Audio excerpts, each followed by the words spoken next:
The opinions expressed on this show do not necessarily reflect those of Talk Radio, AM 640. 10, 9, 8, 7,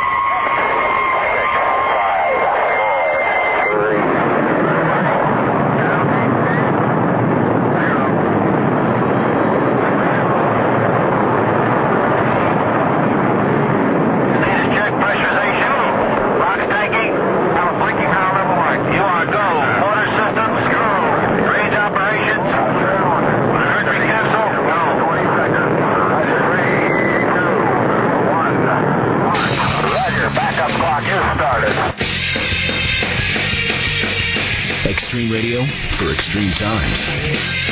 This is A View from Space with the Spaceman. AM 640. I'm the Spaceman. This is A View from Space. I'd like to welcome you in right now. If you're driving around town or if you're at work listening to AM 640, I welcome you in. Or if you're checked into Channel 865 on Shaw Direct, picking up the signal there, welcome you in also.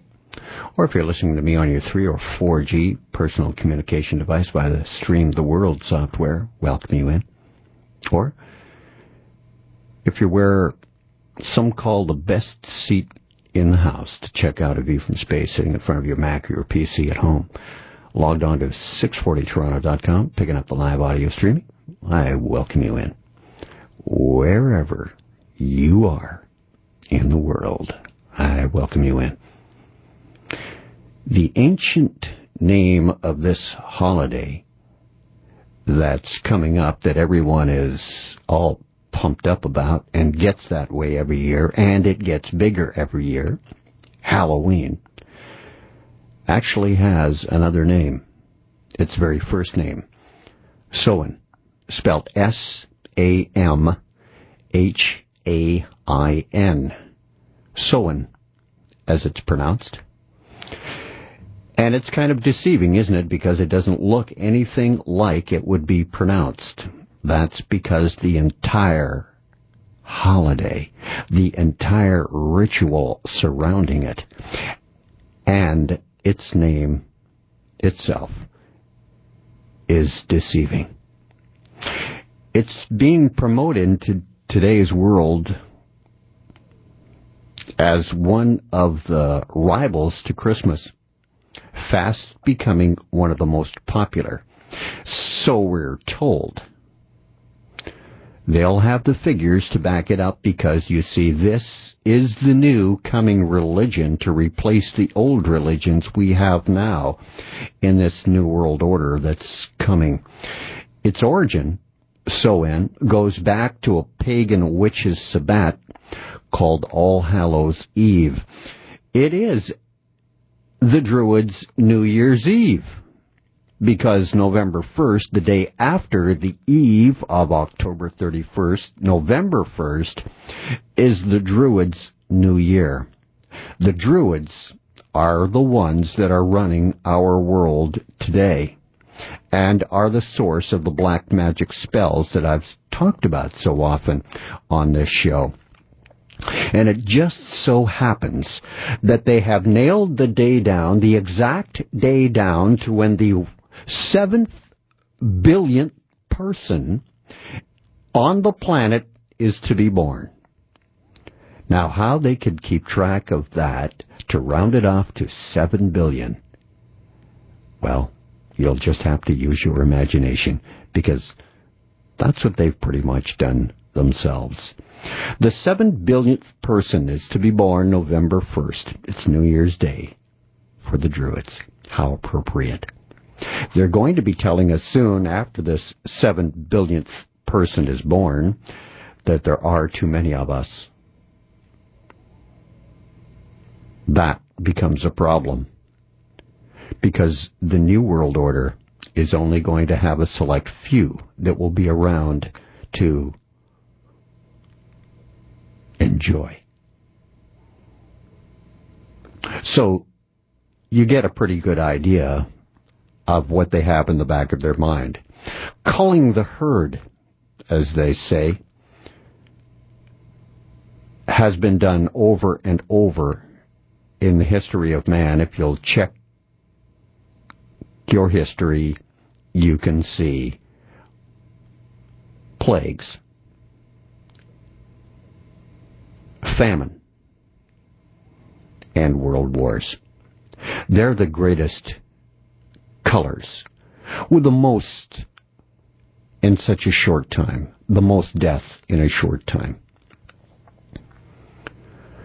Yes, the Druids are indeed running our world today.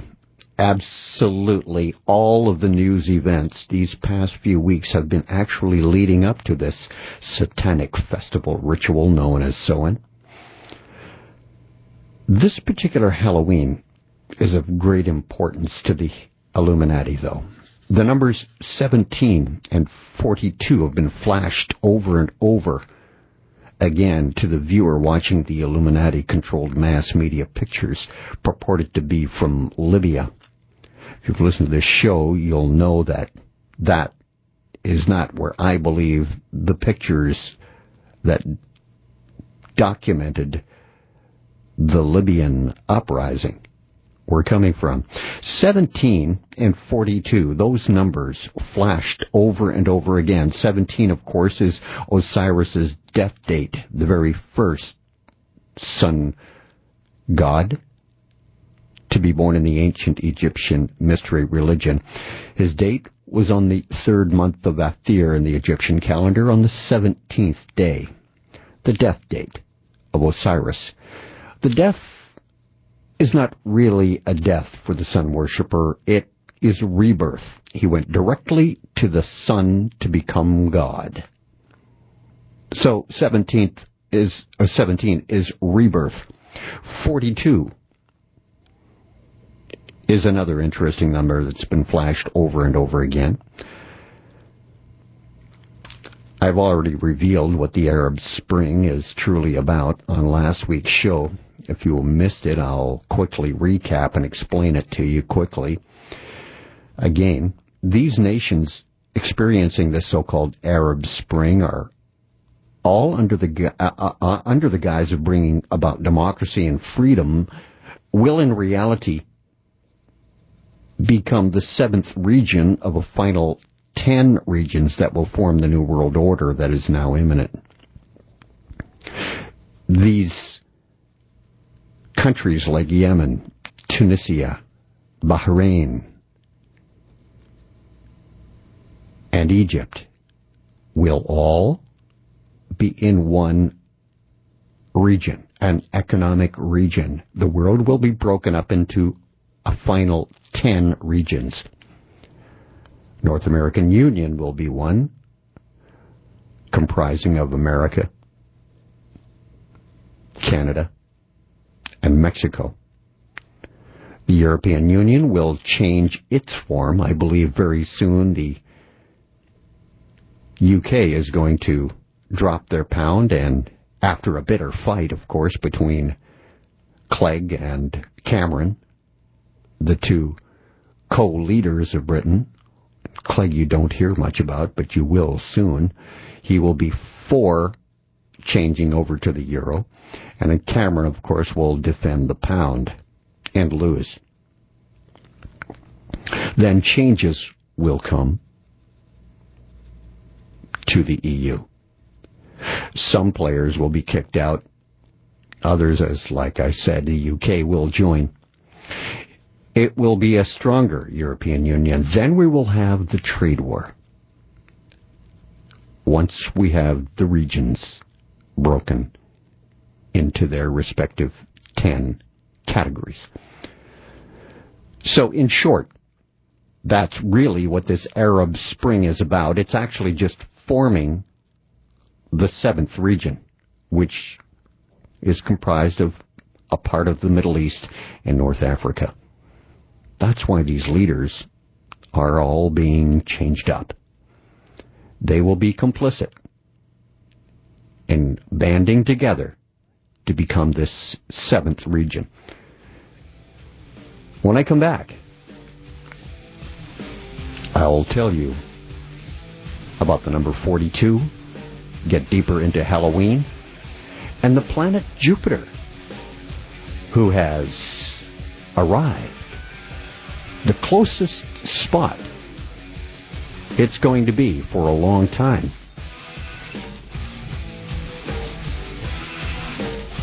With a configuration of our planet Earth. That's when I return. This is A View from Space on AM 640. I'm Space. I'm just getting started on Talk Radio.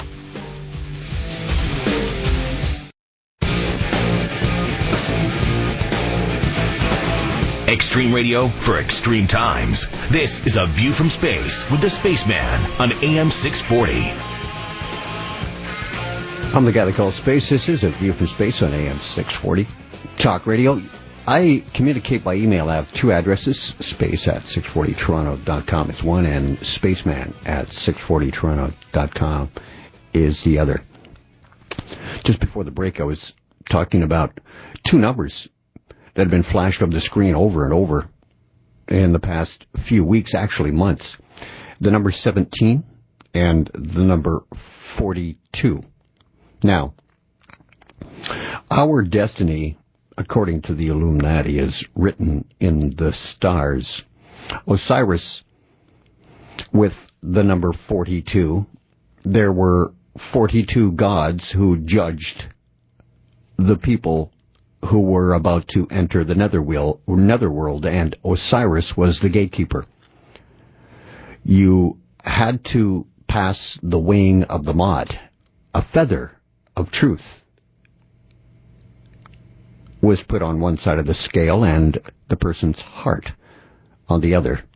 If they balanced out, in other words, it was lighter than a feather, you passed.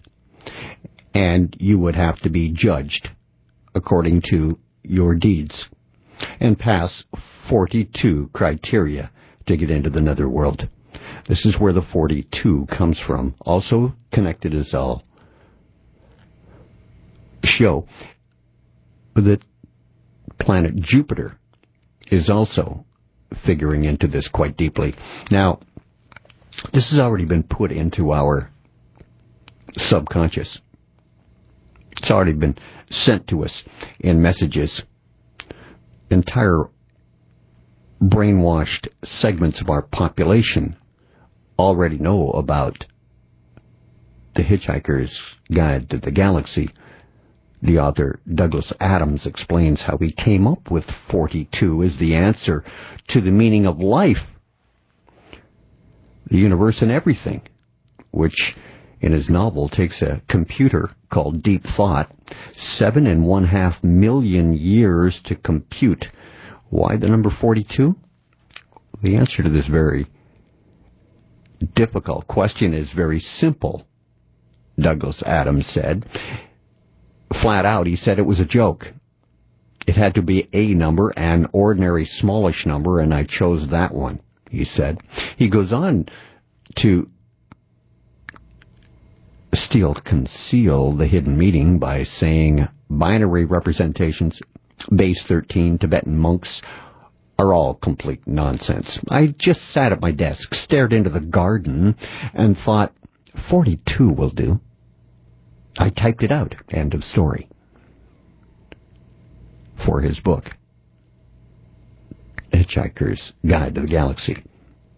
Douglas Adams, the author, said he just thought it up. Then why does it figure prominently in the ancient mystery Egyptian religion?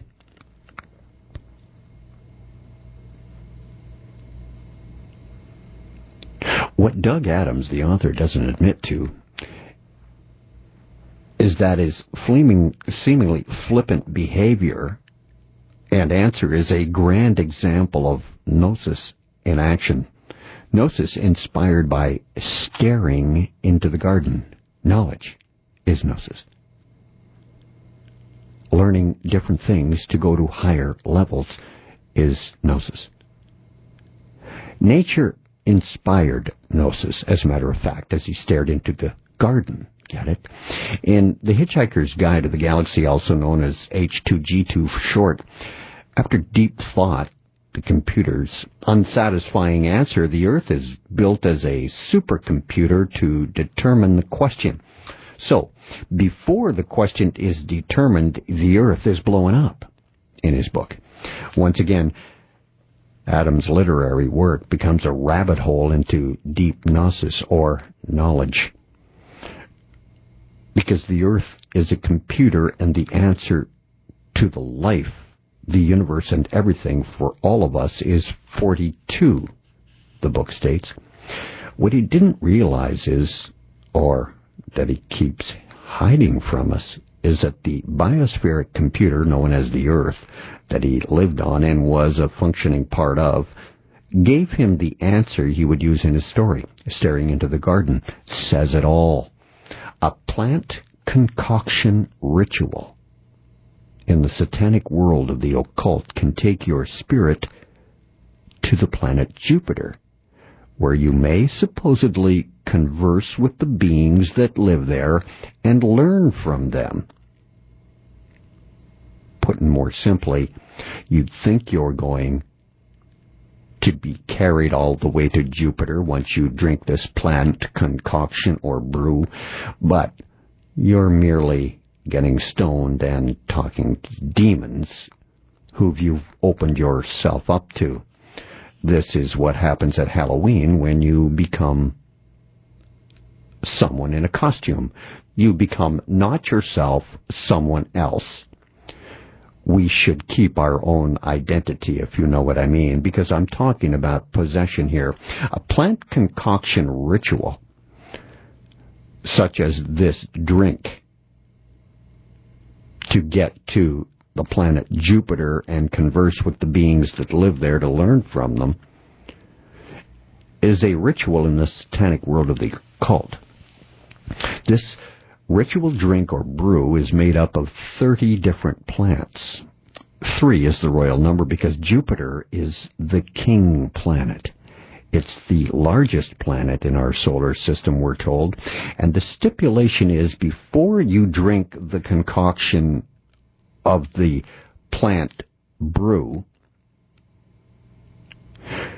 you first must make a pact with the plants for the rest of your life. Satan hid in the plants in the Garden of Eden, if you'll recall the story. So you're really making a pact with Satan.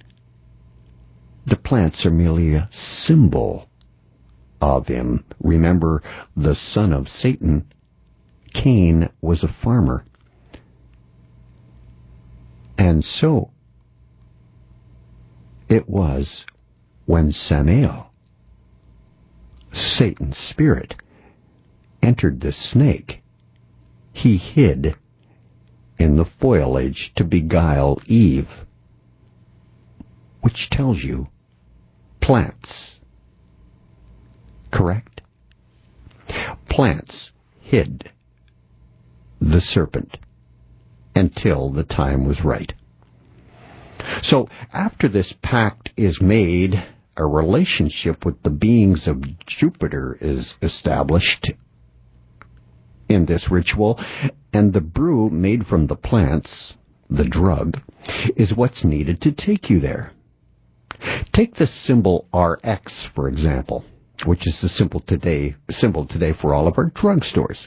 Its origin is from the major lines and shape of the symbol of the Eye of Horus, going back to the ancient Egyptian mystery religion. Horus's eye, also called the Wadjet eye, or the all-seeing eye, the evil eye.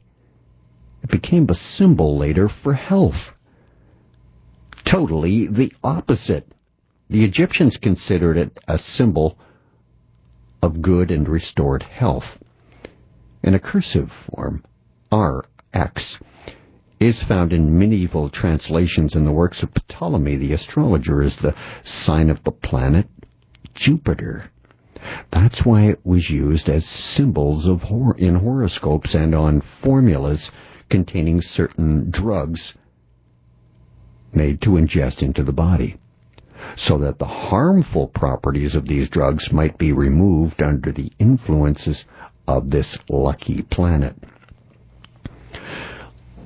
Let me go a little farther for you to show you how royalty on this king planet, and how the royal family in Buckingham Palace today is indeed involved in this witchcraft. When Queen Elizabeth II visited Canada last year in 2010, it's a hidden 3, by the way.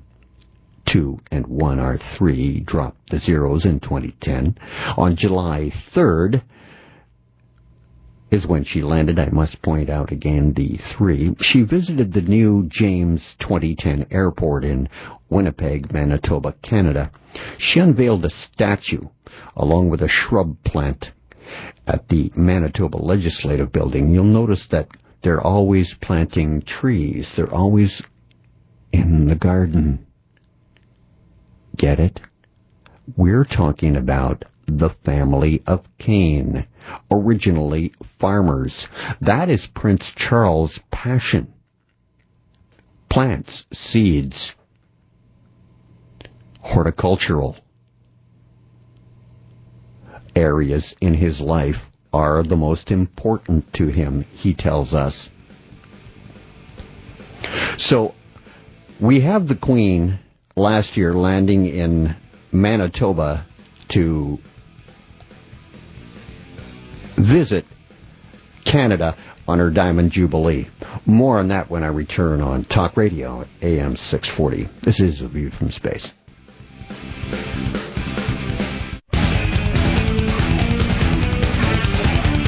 He goes deeper into today's headlines than anyone else dares to go. But you can take it. This is A View from Space with the Spaceman on AM 640. I'm the guy that calls space. It's A View from Space on AM 640. Talk Radio. You can email me at space@640toronto.com or spaceman@640toronto.com. Now, I just have one quick email I'd like to read from SM. Hey, Space, I'm sure you heard of this story, that Prince Charles claims kinship to Vlad the Impaler. Seems Prince Charles is trying to use the story of his that just come out this week to claim some form of title over the people of Romania. He's out to save the forests there, you see. It is also reported that the prince stated that he had a bit of a stake in the country as reference to his desired claim of titleship. To me, this is yet one more attempt on his part to make his bloodline appear to be the rightful ruling bloodline of all Europe.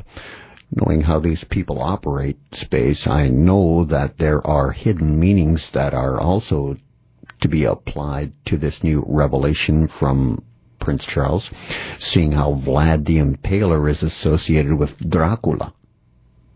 You can see the prince also making that connection to the satanic bloodlines of old. And you also have to admire his timing with this little family history lesson of his, like, come on, what better time to come out with such a story as to obtain maximum press coverage, if not at Halloween?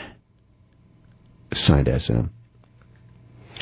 Yes, I've aired the fact that he is related to Dracula. Quite a while ago, I spent quite a lot of time on this show talking about the royal family. I mean, they are very intriguing. Just changed the rules, too, by the way, on females becoming heirs to the throne now, and also then the fact that they can now marry Roman Catholics. The royalty can now marry Roman Catholics, and that's just been changed. I believe the thing about women has just been changed because goddess worship, I've been talking to you about that too not too long ago. Goddess worship is back. Men and women equally on footing, on the same footing, because when the big one comes, WW3, there are going to be women in combat on the front lines. That's what all of this is all about. As for marrying a Roman Catholic, I believe Prince William, when crowned, will be the final king. Period. No heirs needed. You may marry anyone you please.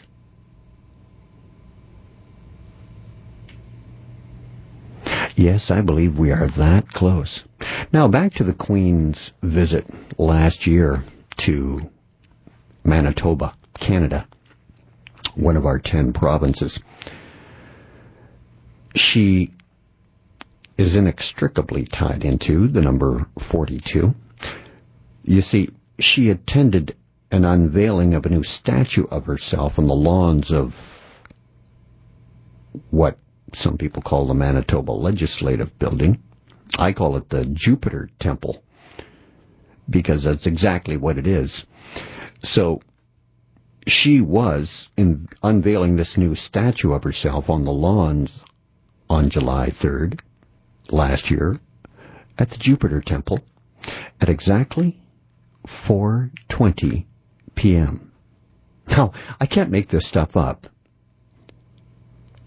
So I brought along the official itinerary concerning this statue and her days of events on July 3rd, 2010. It says 4:20 p.m. It's a 42.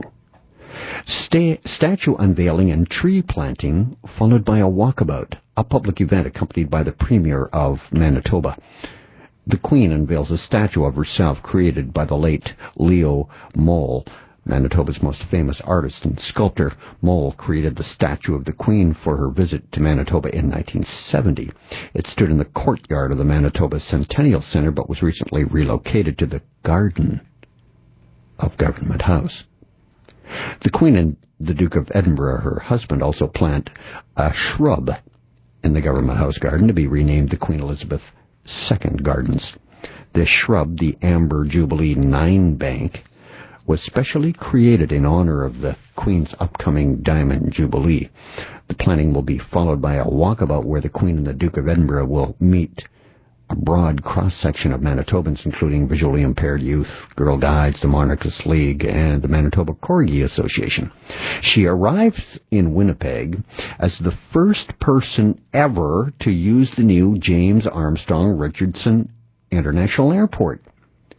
The word terminal is derived from the Latin word terminus, which means a boundary stone.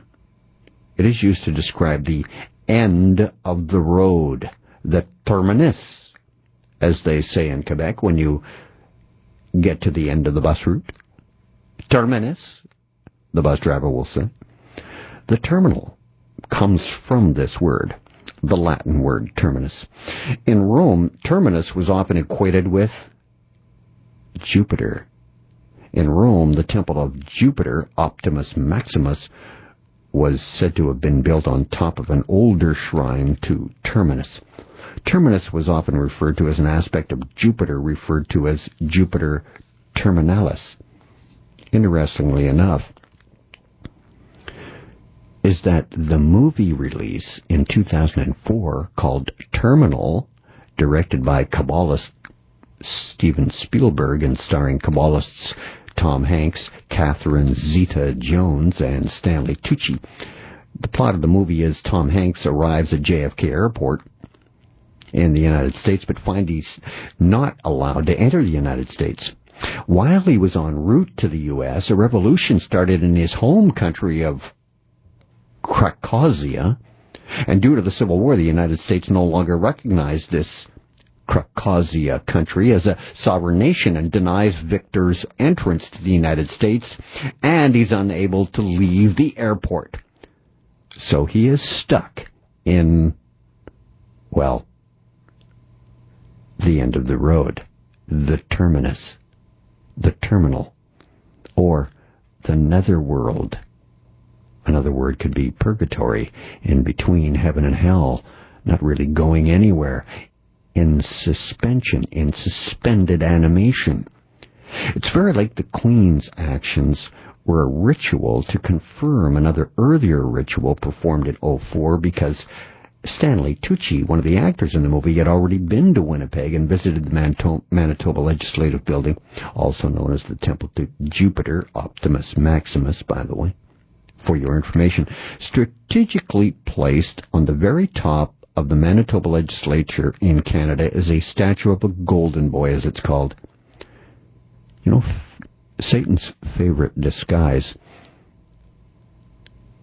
is disguising himself as a young boy. Want an example? His son, Cain. Remember, the Illuminati are guided by three things: astrology, numerology, and sacred geometry.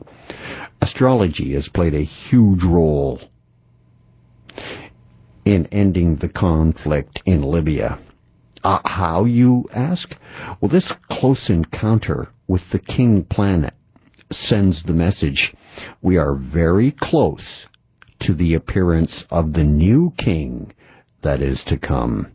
Because you see, on August 31st, Jupiter was shown somehow igniting with a mass explosion which created a huge flash that has gotten the world of astronomy all very excited. The explosion was directed directly towards the comet Elenin, which I've talked about on this show previously. I believe the comet Elenin is not the true focus with all the intense buzz that surrounded it on the internet. I believe the comet Elenin is to direct your attention to the planet Jupiter and the prophecy that goes along with it, the two suns in the sky shining.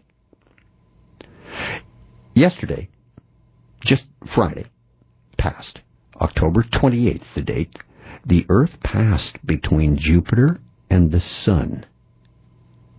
Jupiter tonight, Saturday night, is at its closest opposition to Earth until it happens again in the year 2022. Opposition simply means that at this time the Earth is directly in between the Sun, God, and Jupiter, the King, with Jupiter being the closest it ever gets to Earth. And as you're already aware, Jupiter is known as the King planet. In 2008, a meeting of more than 200 African kings and traditional rulers made headlines by bestowing the title of King of Kings of Africa on the then Libyan leader Muammar Gaddafi. On October 20th, we're told Muammar Gaddafi is killed.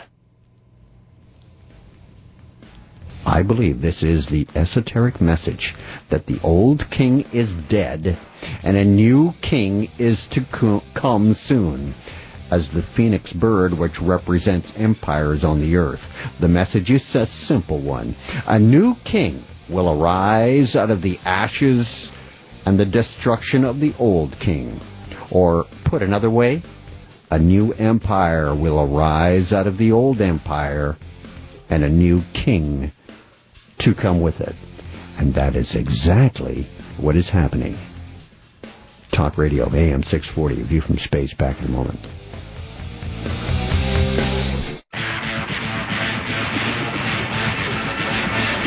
You're listening to A View from Space with the Spaceman, exercising the rights to free speech while he still can, on AM 640.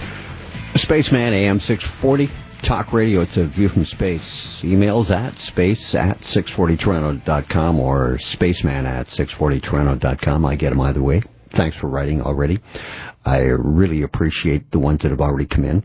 SR writes, space using simple English gematria. RX equals 42. R is the 18th letter, he explains, in the alphabet. X is the 24th letter. 18 plus 24 equals 42.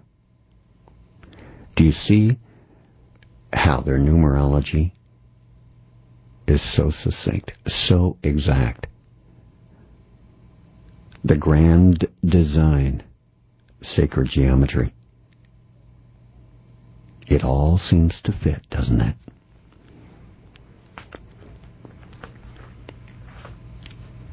The Illuminati are guided by three things: astrology, numerology, and sacred geometry. It makes them quite easy to follow once you know their numbers and their plan.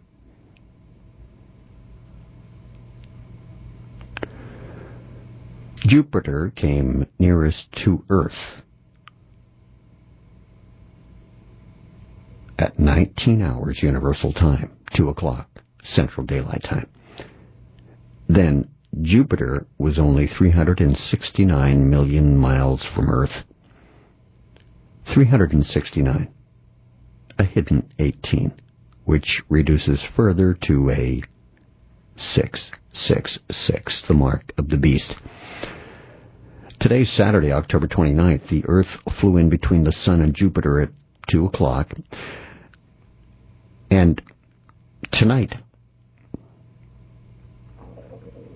when it is opposite the Sun, astronomers say that Jupiter is in opposition, you see, because the Sun will be on one side of the Earth and Jupiter will be on the other. The king planet now rises in the east at sunset and sets in the west at sunrise tonight. And at midnight in, well, just a few minutes from right now, Jupiter climbs highest in the sky. It's at midnight tonight, and it will be the brightest star up there. So when the sun goes down on this late October night, if you're fanciful enough, imagine bright Jupiter as a tiny sun shining all night long. That's the message the Illuminati wanted out, connected with the comet Elenin, and that the comets are harbingers of bad things to come. And remember, this opposition of Jupiter counts as extra special too. Earth's closest encounter with Jupiter does not happen again until the year 2022. We're told that Jupiter right now, this minute, if you care to look, will be like a nighttime sun, brightest overhead at midnight tonight. It's the closest Earth will be to Jupiter for another 11 years. In the zodiac, Jupiter, it's a planet on its own sign. It's its own ruler, unless retrograde or seriously afflicted by the malefics. As one who is master of his own house and goods. In its exaltation, it's strong, but less so than were he his own master. In its detriment, it's weak as one of its neighbor's house and not master thereof. In its fall, it is as one who is poverty-stricken and without power. Jupiter is the largest planet in the solar system, symbolizes the strength of expansion. This is exactly what the New World Order is doing now. They're expanding their reach around the globe. Jupiter is the general symbol of authority and knowledge also.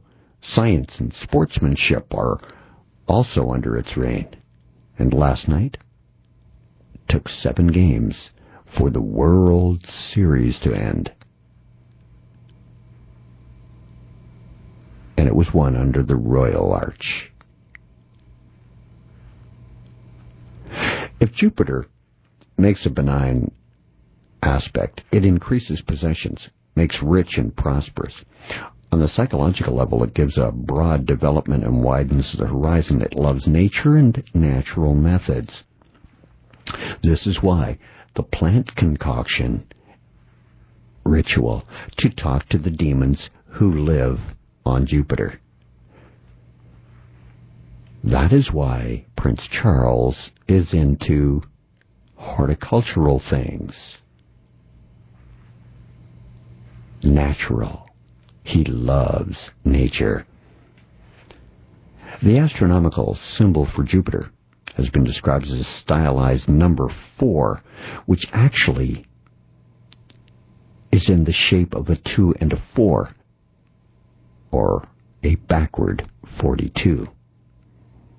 An artist rendition of Jupiter's symbol is a thunderbolt, an eagle, the letter Zeta, as in Catherine Zeta-Jones, who starred in the movie Terminal I just talked about, who is also of thin royal blood, too, by the way, as an Illuminati child working in Hollywood. The letter Zeta, which is the Greek letter Z, stands for Zeus. Zeus is Jupiter's namesake in Greek mythology. The same symbol represents tin, by the way, since it's one of the planetary metals in alchemy.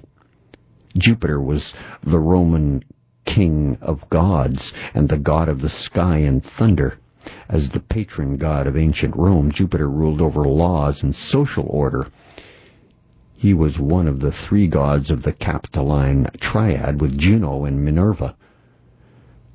The most important temple in the Roman Empire was dedicated to Jupiter Optimus Maximus, meaning Jupiter, best and greatest.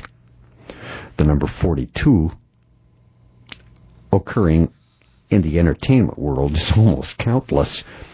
Jordan Weissman founded 42 Entertainment, name of his company, which specializes in creating and producing alternate reality games. In 2003, his company worked on I Love Bees, Dark Knight, and The Beast then founded an organization called Smith and Tinker. And in Tinker, you can see the word tin quite plainly. And Smith, of course, is from the blacksmithy. And all Smiths derived their name from the very first blacksmith, who was Tubal-Cain in the family of Cain. A reference to the characters in The Wizard of Oz, as admitted even on their website, too. The number 42 is associated with The Dark Knight, a video game called The Beast that takes place in 2142.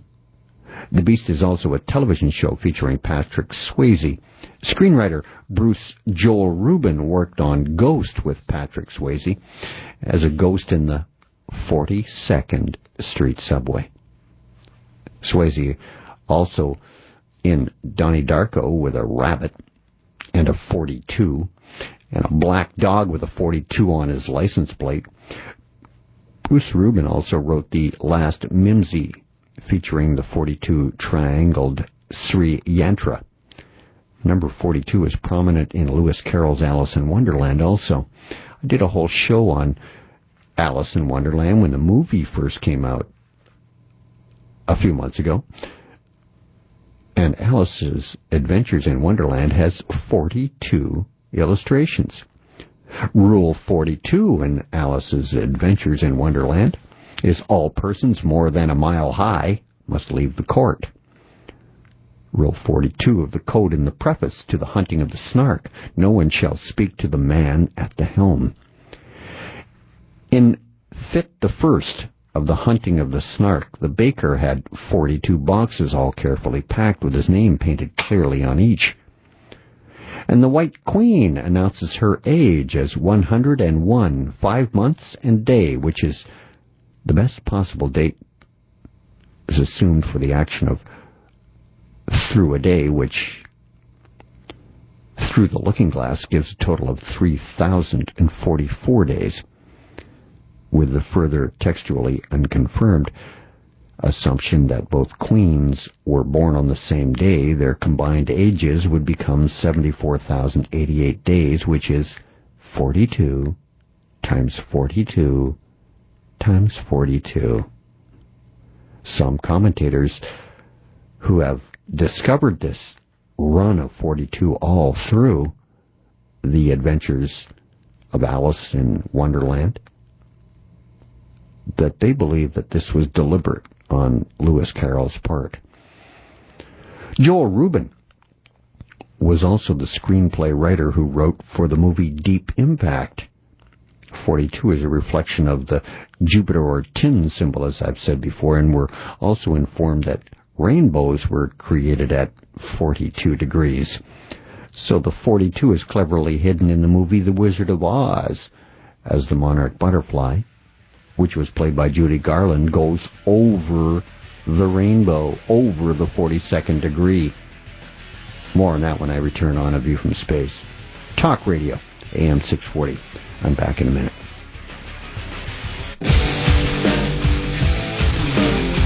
Extreme radio for extreme times. This is A View from Space with the Spaceman on AM 640. I'm the guy that calls space. It's A View from Space on Talk Radio AM 640. You can email me at space@640toronto.com or spaceman@640toronto.com. Just before the break, I was talking about the phenomenal saturation in the media the last while with the numbers 17 and 42 and the meaning of them, and you must have a much better grip on these things. And I believe that you will never see these numbers quite the same again after hearing this on tonight's show, because you will more and more see them. They will jump out at you on your television set now in news events and clips. You will see those numbers and you will understand their meaning, because they are very important numbers. And the only numbers that are ever shown are the important ones. They'll do it quite cleverly with, say, the number of a vehicle, for instance, that's parked behind the commentator that's doing the reporting. Or it'll be the number on a tank.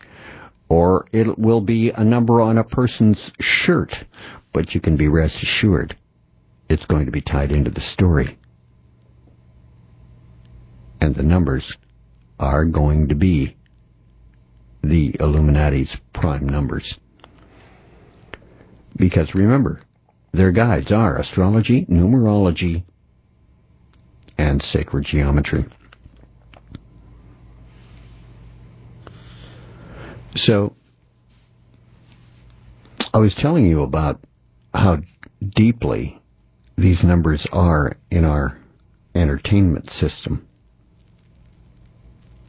which is one of the best vehicles to get across their messages, our entertainment.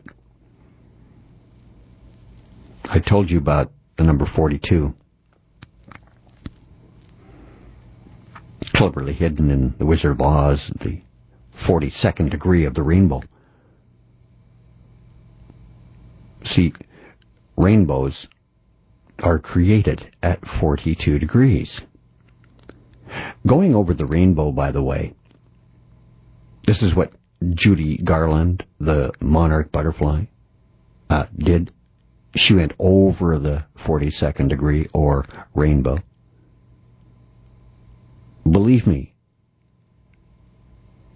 the Royal Arch I just talked to you about in St. Louis, Missouri, who has just won the World Series championship in 7 games, has the number 42 figured into its structure. There are 42 generation names in the Gospel of Matthew's version of the genealogy of Jesus Christ. It's prophesied that for 42 months in the Bible, the beast will hold dominion over the earth. That's in Revelation 13:5. 42 months. As it pertains to the ancient Egyptian mystery religion, there are 42 principles of the weighing of the Ma'at. I was talking about the rainbow and The Wizard of Oz and Judy Garland. The going over the rainbow really actually means becoming programmed. It's code in the world of mind control to mean being programmed by your handler. When you go over the rainbow, you slip into your new persona. 42 degrees. All rainbows are created at that number. So, as it pertains to the ancient Egyptian mystery religion, I remarked already that there are 42 principles of the weighing of the Ma'at, the ancient Egyptian personification of physical and moral law, order, and truth. In the judgment scene described in the Egyptian book of the going forth by day, the Book of the Dead, which evolved from the coffin texts and the pyramid text, by the way, there are 42 gods and goddesses of Egypt personifying the principles of the Ma'at, who ask questions of the departed, while Thoth, or Osiris, records the answers, and the deceased's heart is weighed against the feather of truth, the Ma'at. These 42 correspond to the 42 nomes, or governmental units, of Egypt. If the departed successfully answers all 42, he or she becomes an Osiris, a god or goddess. In this religion of the occult, going over the rainbow originally meant the person was approaching the twilight zone of rebirth. Now you can see how it's translated into the world of the monarch butterflies, who are programmed people. They are reborn as someone else after the brainwashing sessions. This name, Soen, is also deeply etched into our entertainment system. It turns up in all kinds of places. The latest is Marvel Comics. The name Soen, spelt, by the way, S-A-M, Sam, H-A-I-N, Hain. It's pronounced Soen. It is the ancient word for Halloween. This word Soen, this demon Soen, is being promoted in today's media disguised as entertainment. The vehicle used by the Illuminati is the comic book company Marvel Comics. It states, the name, Soen. Real name, unrevealed. Identity and class, demon, class 2. Active during the post-Hyborian era through the Middle Ages, or what's known as the Dark Ages. He returns again in the modern era, just like the spirit of Satan is about to do. I believe that the Dark Ages were ruled by the satanic druids in a hardcore manner that they could not possibly survive because of the rebellion of the people. There are too many of us and too few of them. So they decided to twist the religions and bury their religion within the two twisted religions. All right? So it was pure Satanism in the Dark Ages. That's why there are no written records of what went down. Just like the spirit of Satan is about to do again. Return again in the modern era. He does this in the comic books of Marvel Comics. This is one of the druids wanting to be called God in the Dark Ages, and is returning very soon because we are now in the modern age. His occupation, Marvel Comics states, Soen, the entity, the thing called Soen. His occupation, eternal embodiment of All Hallows Eve. His affiliations are listed by Marvel Comics as the Celtic Druids. the Egyptians. 3 costumed children, including Holly LaDonna. You see, the Druids are not peculiar to only England, no, or the Celts. No, many people don't understand that the Druids and the Celts date all the way back to ancient times and to Egypt. They are the sun worshippers who are even today running our world through their black magic capabilities, of which I speak about every week on A View from Space, on Talk Radio AM 640. In Marvel Comics, Soen is affiliated with the ghosts of Count Nefaria, Crimson Dynamo, Dark Phoenix, Dracula, which was just talked about with Prince Charles, Egghead, Michael Korvac, Salem 7, Baron Wolfgang von Strucker, and Baron Heinrich Zemo. His base of operations, Soen's base of operations, is listed as the Land of the Dead, the Netherworld.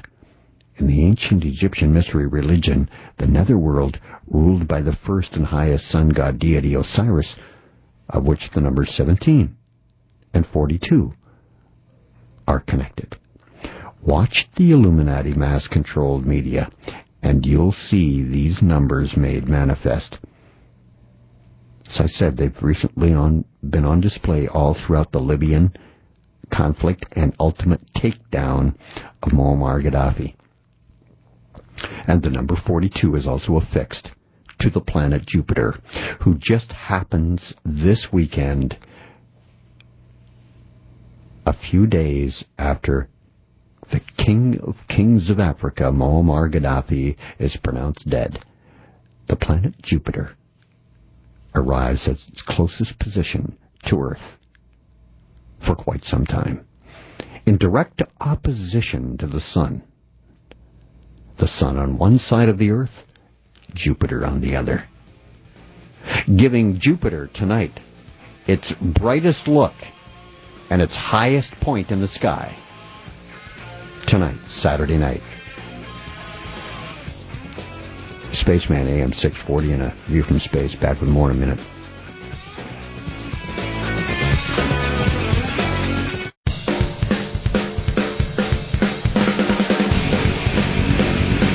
He goes deeper into today's headlines than anyone else dares to go. But you can take it. This is A View from Space with the Spaceman on AM 640. The guy to call Space, it's View from Space. This is Talk Radio, AM 640. Like to email me? Got an opinion? Got some information? Many people email information to me. It's spaceman at 640toronto.com or simply space at 640toronto.com. I'm just talking about the big Halloween coming up on Monday, originally called Soen. Soen is a character, actually a spirit, a thing in Marvel Comics. Just going through his occupation now. Eternal embodiment of All Hallows Eve. His affiliations are the Celtic Druids, the Egyptians, and 3 costumed children, including Holly LaDonna. Now, in Marvel Comics, Soen is affiliated with the ghosts of Count Nefaria, the Dark Phoenix, Dracula, Egghead, and others. His basis listed as the Land of the Dead, as I said before the break. He's connected and for some time has been trapped on Earth within the Druid Tome. This is Soen now in the Marvel Comics. He's been trapped on the Earth within the Druid Tome. More on the Druid Tome is coming up on A View from Space on Talk Radio AM 640 shortly. Soen's very first appearance in Marvel Comics was in the comic called Vision and Scarlet Witch, dated November of 1982. Of course, it would have been originally revealed right around the time of the Druids' New Year. when else? Right after Halloween, or Soen, the first appearance in Marvel Comics for Soen, the character, the it, the thing, the spirit. Marvel lists Soen's powers and abilities as a malevolent entity born from the terror of mankind. Over the centuries, he feasted like a parasite on the offerings for the dead. In Britain, he was further empowered by Celtic druids who gave him the form of Soen and made him with spells invincible on All Hallows Eve.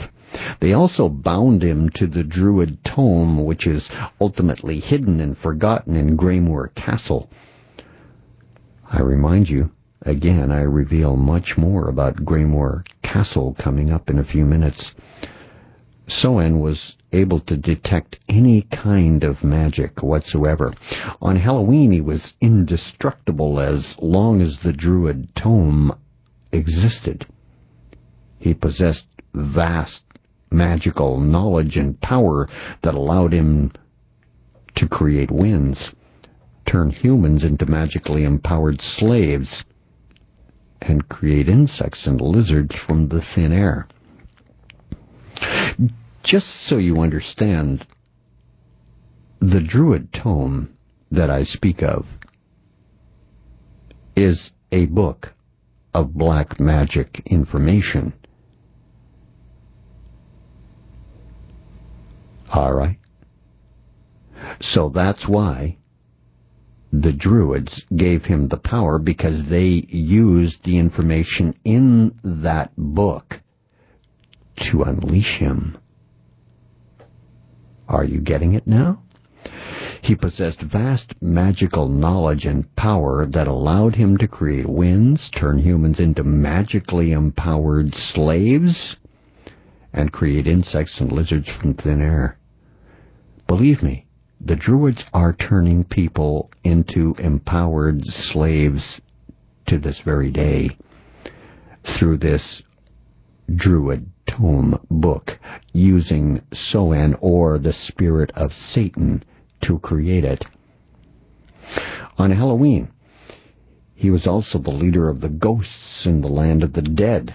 Without the druid tome, he was a powerful but not invincible energy being, without any connection to Earth whatsoever. In other words, if you didn't know how to conjure him up, or to allow him to, or his demons to possess your people, he would be having no connection to Earth. Marvel's history goes like this on Soen. His first appearance in the comic entitled Vision and Scarlet Witch, as I've said, in 1982, released right at Halloween. In that inaugural episode, it's revealed that Soen was born in a prehistoric time when cavemen drew their fears onto the walls of their caves. In ancient Egypt, Soen feasted on the vast offerings Egyptians buried their pharaohs with. Remember, when Pharaoh died, all of his servants and slaves in the palace were killed the same day as he. Now you know what it means when I say Soen feasted on the vast offerings Egyptians buried their pharaohs with. He feasted on the souls of all of those, because Soen knew when the pharaoh died, many would go with him. The Marvel comic history, which is remarkably close to the truth, states that in Britain, Soen was worshipped by druids, but they were slain by Roman legionnaires. Soen rewarded the priests who worshipped him with death. Satan is going to try and kill every single human being on the face of this earth, even the ones that worship him. Hard to believe? It's true. In the Middle Ages at Notre Dame Cathedral in Paris on Halloween, madmen got involved with dark forces, including Soane. Captain America. The Druid tome with Soane trapped inside was hidden in the walls of Greymoor Castle in England for several hundred years in one of the Captain America episodes. And then finally, in another episode of Captain America, the tome was found and brought to the United States by Captain America. We're talking about the Satanic Bible. On Halloween, in the version in the episode of Vision and Scarlet Witch, the very first one, on Halloween, Edwin Jarvis gave the tome to the Scarlet Witch, who later opened it in the library of her new home and saw that it was an ancient spell book written in Druidic runes. Druidic runes, by the way, are symbols.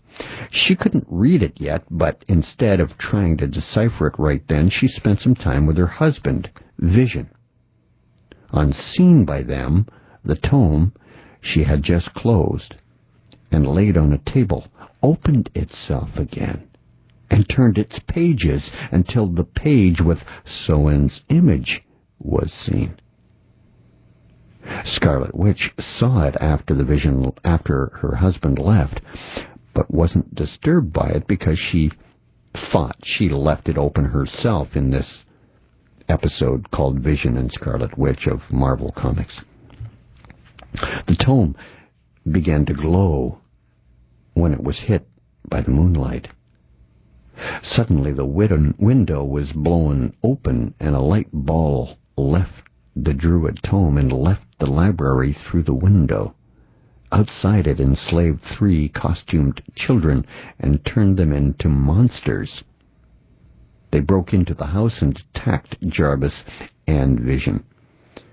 Meanwhile, Soane materialized from the Druid tome in the library and revealed his history to the Scarlet Witch by traveling with her through time.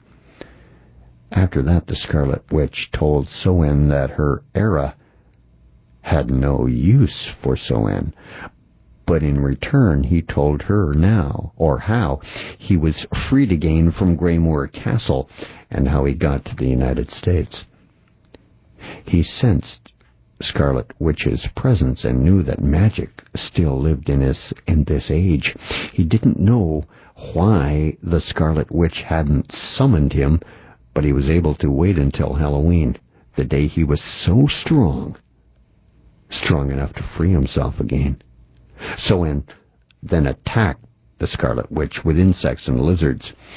She tried her best to fight Soane's attack. Downstairs, her husband had destroyed one of Soane's servants and realized that they were children before they were empowered by Soane, that spirit. After destroying another one, he followed the 3rd servant upstairs where he saw Wanda in the library kneeling in front of Soane. He takes the 3rd servant, a ghost, outside and left Wanda alone. She continues to fight Soane, who wanted her to join him. She avoids his attacks, but her own powers were useless against him. But then she realizes what she had to do. She blew the Druid tome with a hex into the fire, and as it burned, Soane was pulled back into the tome.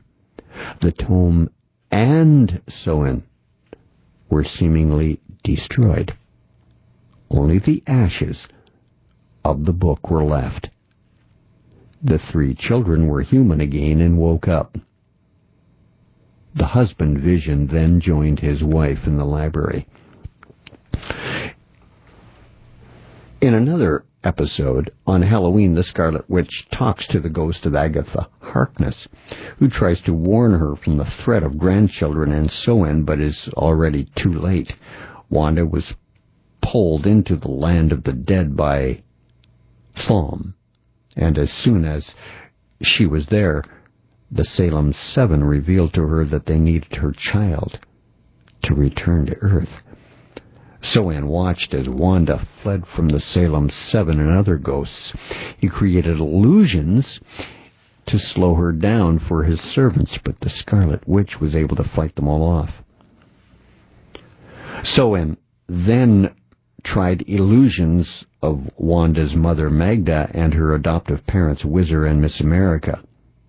Agatha then appears, still at the stake, and told Wanda not to believe everything she saw, because it was the work of So-An.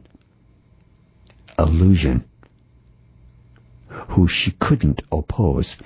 So-An appeared behind Wanda and told her that he wanted her child to support his form in her world.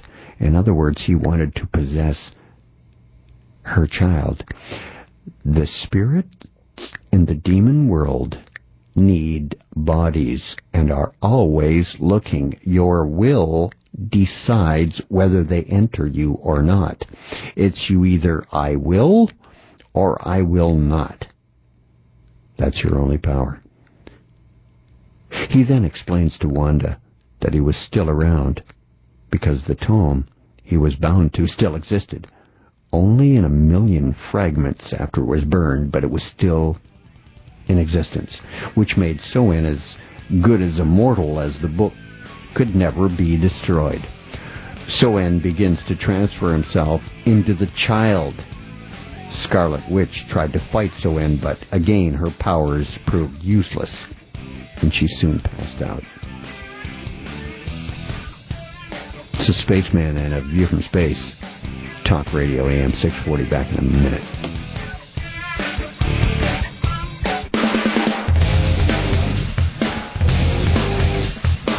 You're listening to A View from Space with the Spaceman, exercising the rights to free speech while he still can, on AM 640. Spaceman AM 640 and A View from Space. You can email me at spaceman@640toronto.com or space@640toronto.com. JB writes, in a subject line, Rainbow Girls. So I was talking about 42 degrees and the rainbows and programmed people. Female children of Masons and Eastern Stars are Rainbow Girls. Masons, of course, are people belonging to the Masonic Order, and Eastern Star is a Masonic order for women. So children, female children of a Mason and an Eastern Star member are called Rainbow Girls.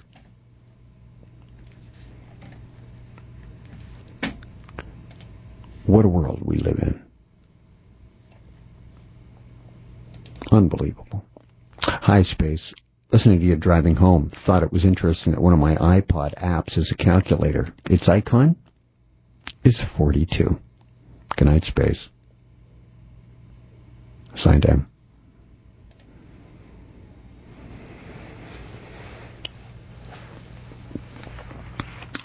So, I was talking about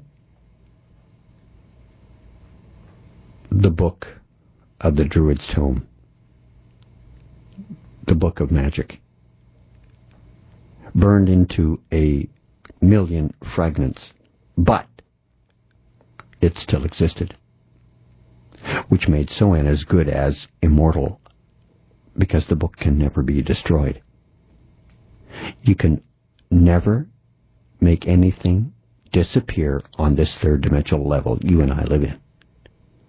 You can only change its form. Do you get that? It can't disappear. It's a magical trick. And there's a trick to it to make it look like it has disappeared, but it does not disappear. It can only change its form. The book changed its form in this Marvel comic story, changed it to 1,000,000 fragments and carbon, but it still existed.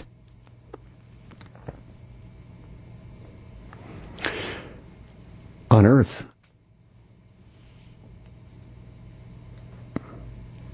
the husband of the woman,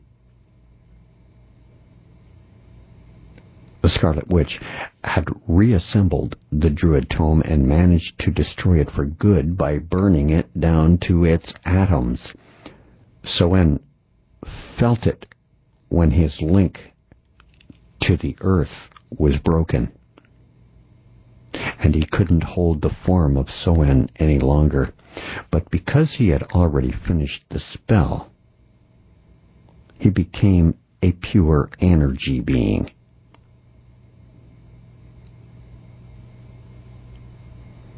He had already finished the spell, and he was still going to take the form of Wanda's child. As a pure energy being, he could place himself in the child if the child had a will. Agatha Harkness escapes from the stake to attack Soen, who wasn't invincible any longer, on Halloween after he had lost his form of Soen. Agatha redirects Soen's energy into Salem's 7 to trap him in the land of the dead forever, into the terminus, the airport where the man couldn't leave or he couldn't stay. Looking at the history of the thing, later calling itself Soen, he was born long before the Celts were around. He was also active in the areas the real Celt gods were never seen active in, like in Egypt, and only because Celtic Druids worshipped him doesn't make him his leader. The past demons were worshipped as gods, and they offered their followers similar cool things like death. The Celts' magic not only gave this being the form of Soen, but also made him invincible and more powerful on Halloween. On Halloween, he was summoned forth by many humans over the centuries. And we'll be doing it this weekend. Again. Or some of us will. As soon as the book was destroyed, all that power and invincibility was gone, and Soen was screwed, which makes him look pretty weak without the support of human magic. On Earth 961 in the 31st century, in Marvel Comics' story of his evolving, Soen was defeated by the Guardians of the Galaxy, the Irish heroine Shamrock and Cuchulainn, who has also been talked about on this show, Cuchulainn. His other name is Satanta. Now, all you guys who watch Premier English football know about Satanta.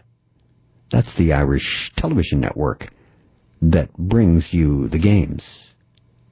That's the original name, or another name, for this warrior, Irish warrior, Cuchulainn. It's unknown if this Soen was the same as the one encountered by Vision and Scarlet Witch in the earlier episodes, but I believe it was.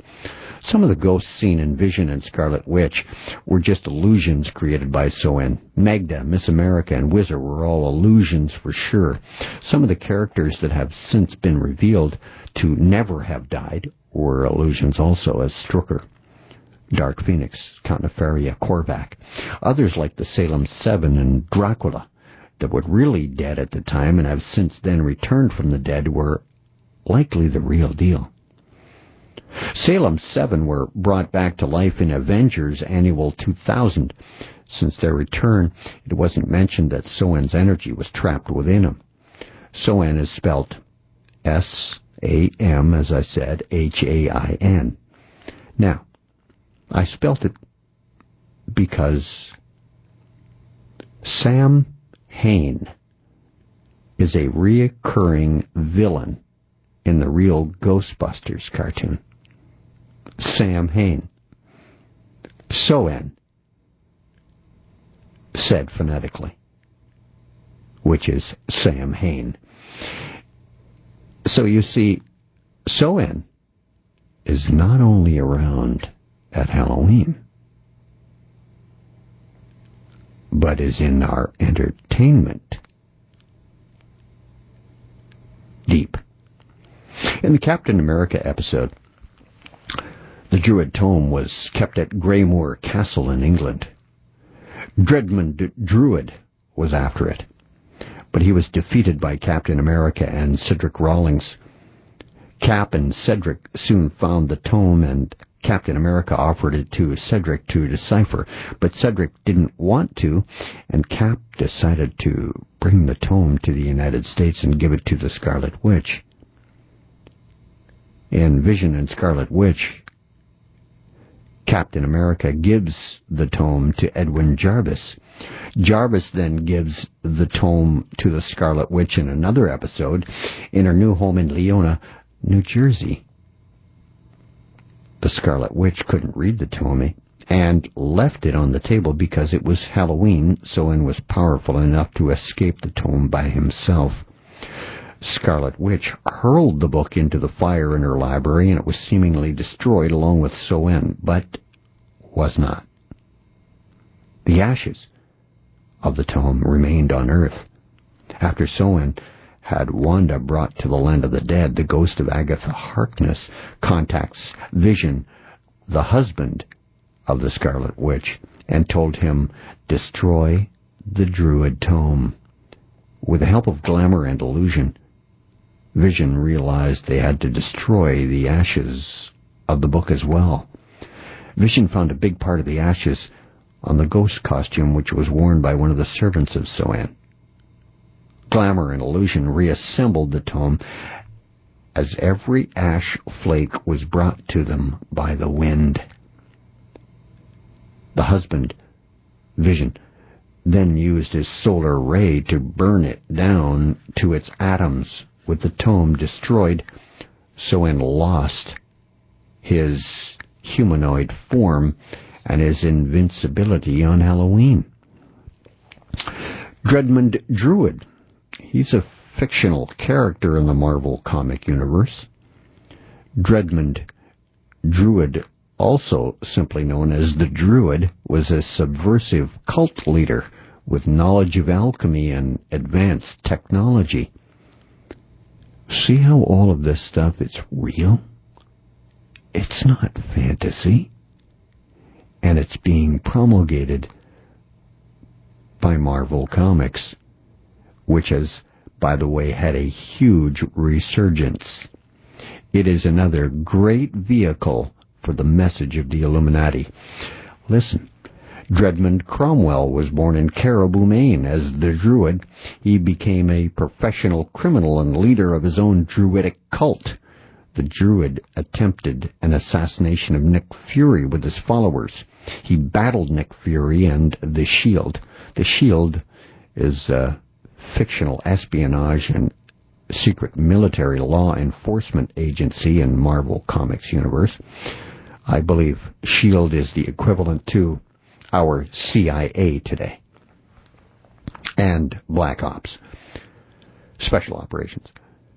Druid later is abducted by Captain America and pitted him against a maze of death traps. He created the Alchemoid and set him against Captain America, and then battled Captain America with his followers. Druid searched for an ancient book of alchemical secrets in Greymoor Castle. He battled Captain America and Cedric Rawlings and fell into the Z-Ray pit. Dreadmond Druid later teamed up with Dr. Nightshade in a scheme involving transforming ordinary people into pseudo-werewolves. The two villains used a serum to transform Captain America and the people of Starksboro, Massachusetts, into werewolves. He battled Captain America, Dr. Druid, Wolverine, Wolfsbane, Werewolf, and Cable. He used the Moon Gem to temporarily become the Star Wolf.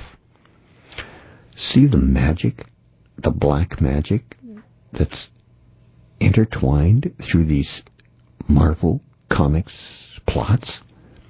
Dreadmond Cromwell gained the ability to mesmerize and control the minds of victims by enhanced powers of hypnosis from ingestion of various chemical elixirs and potions. Dredmond has a gifted intellect and is an expert on ancient Druidic lore. He possesses knowledge of antinatural chemical properties and advanced knowledge of weapons technology, too. When I return, more on Dredmond the Druid. Just like real life today in Marvel Comics. Space on Talk Radio. Back in a moment.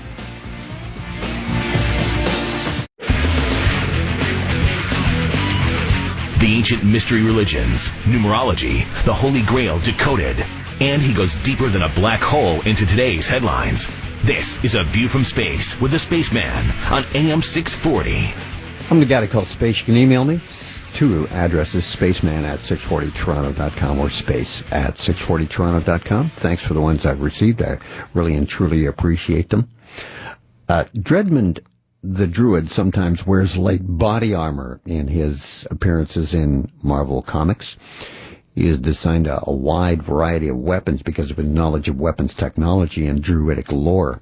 He uses grenades containing various Druidic potions, a light absorber harness which renders the wearer invisible to human eyes, body lotion that imparts a hard, rough texture to exposed skin, injuring opponents who strike the person who has it on.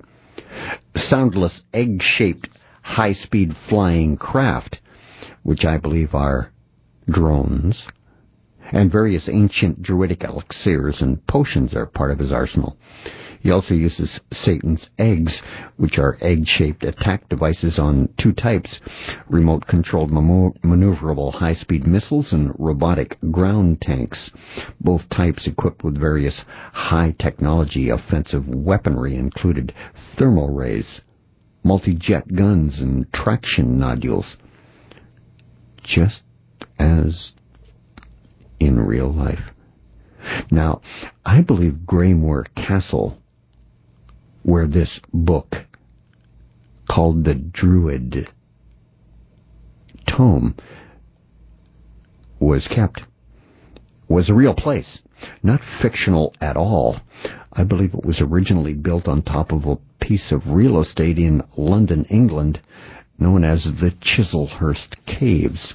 Have you ever heard of the Chislehurst Caves? The Chislehurst Caves are 22 miles of tunnels, a series of tunnels actually, in Chislehurst, in the southeastern suburbs of Greater London. Although called caves, they are entirely man-made mines for chalk and flint, dug out in ancient times. The earliest mention of the mines is way back in 1250 AD, and they are last believed to have been worked on in the 1830s. During the early 1900s, the caves were a popular tourist attraction. When World War I grabbed a hold of the world, they were used as an ammunition depot associated with the Royal Arsenal at Woolwich. During the 30s, they were used for mushroom cultivation. During World War II, in September of 1940, the aerial bombardment of London began, and the caves were used as an air raid shelter. Within a short time, it became an underground city of some 15,000 people with electric lighting, a chapel, a hospital. Shortly after Victory Day, the shelter was officially closed. Only one baby, christened Rose Kavina Wakeman, was born in the caves. Roseline Royal. A royal connotation to the only baby, a girl, Rose Cave Ina Wakeman.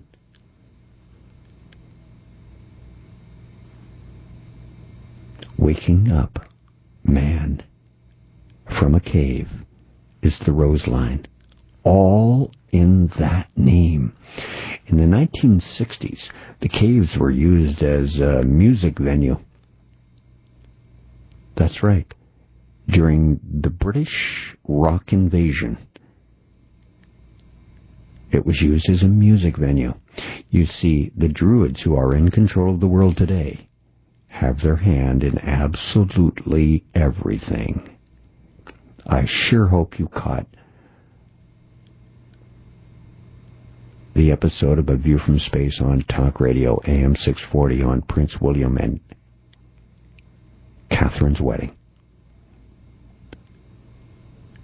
You'll understand. And the shows before that I pointed out where Prince William had been learning and who he was learning from. The Druids in Anglesey. So in the 60s, the caves were used as a music venue. David Bowie, Status Quo, Jimi Hendrix, the Rolling Stones, Pink Floyd all performed there live. In October 74, a lavish media party was held there to celebrate the launch of the new British record company called Swan Song Records by the band Led Zeppelin. More recently, some of the tunnels have been used by the live-action role-playing game Labyrinth. The caves were featured on several television programs, including an episode of the BBC program Doctor Who from 1973 entitled The Mutants, and Seven Natural Wonders as one of the wonders of the London area in an episode presented by Bill Oddie. Also featured in the movies Tribe and Inseminoid. See, the Chislehurst Caves, run by the Druids. Get around. Wait, there's more. In 2008, metal band Cradle of Filth filmed a music video in those caves.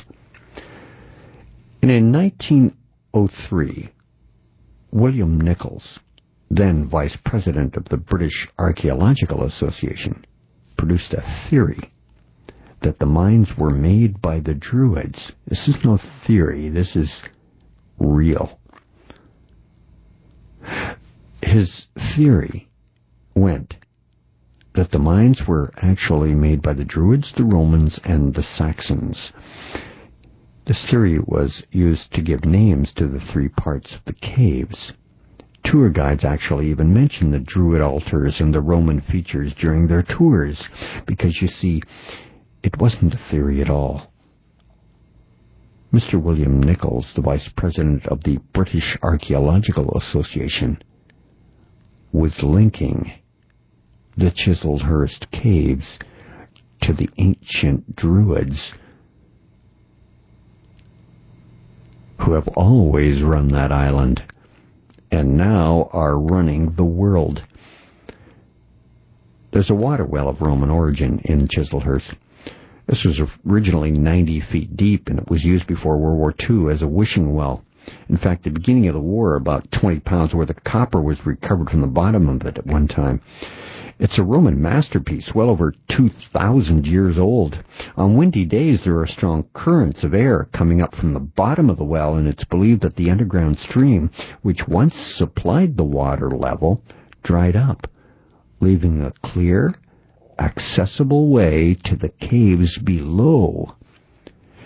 In this area of these caves are about 150 stalactites, which are just beginning to grow.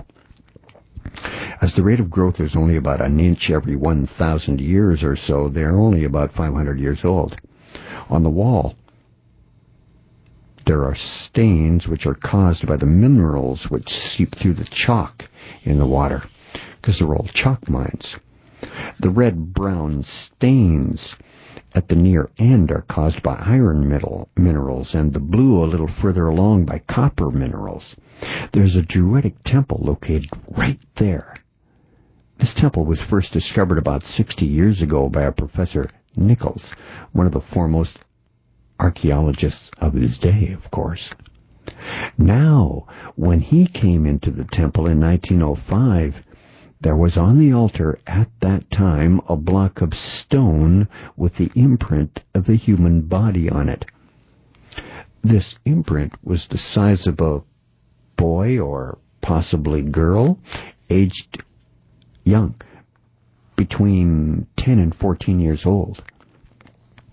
When the Druids first ruled out in the open, they are doing it from behind the scenes now. But when they first ruled out in the open, one of their rituals performed on a Midsummer Night's Eve involved Druidic priests going into one of the nearby villages, selecting a victim of this particular age group, bringing them down into the caves and into this temple, tying them to the block of stone with their head at the lower end so that the victim was upside down. Then they would sever the jugular vein in the victim's neck with a bronze knife, collecting the blood in a small goblet placed on a nearby ledge near the sacrificial stone. The young victim's blood would be then offered up to the gods, and in their ceremonial robes the Druids would dance and chant up and down, the only one like it, the longest and straightest passageway in the caves. Now, altogether, there are 9 of these temples in the caves. Of course, Satan's number. Why is it Satan's number? Because 9 keeps on returning to itself. It's the egotistical number of only itself. 9 times 9, 81. 8 plus 1, 9.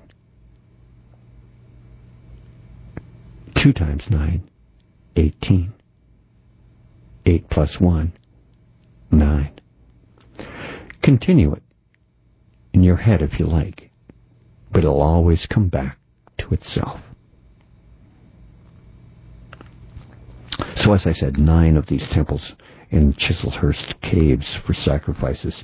It's believed that this is one of the main sacrificial one, as it was the only one in the temple with a priest's chamber in it. This is cut with a semi-domed roof, and in here the priest would stand throughout the entire ceremony. Now, the reason for constructing these temples in a maze was that if a victim ever managed to escape, which was very rare, he could obviously never find his way out again because of the maze of tunnels. Also, the caves are very neat and clean.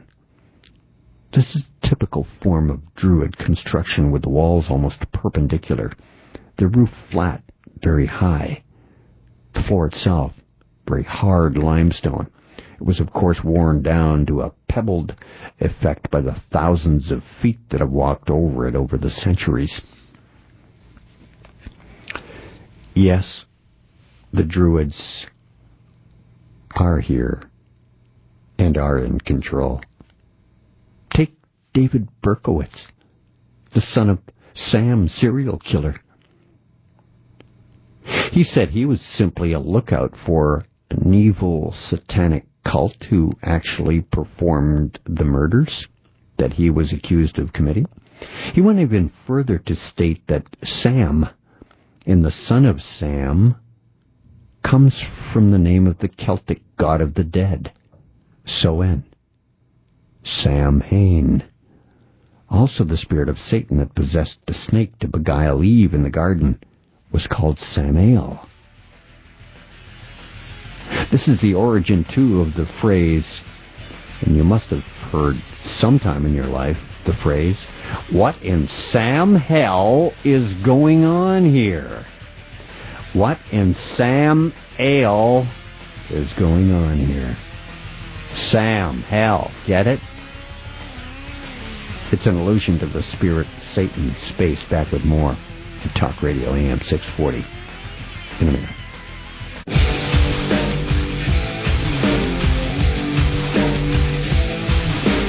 Extreme radio for extreme times. This is A View from Space with the Spaceman on AM 640. I'm the guy that calls space. It's View from Space on AM 640 Talk Radio. You can email me at spaceman@640toronto.com. The other address is simply space@640toronto.com. SM writes, using the gematria encoding A equals 1, B equals 2, C equals 3, etc., the sum of the codes of the letters in the words Big Bang, which is what the Illuminati tell us is the creation of our universe or our world, the Big Bang theory. Big Bang equates to the number 42. The creation of the universe. SM. Yes, some people will see these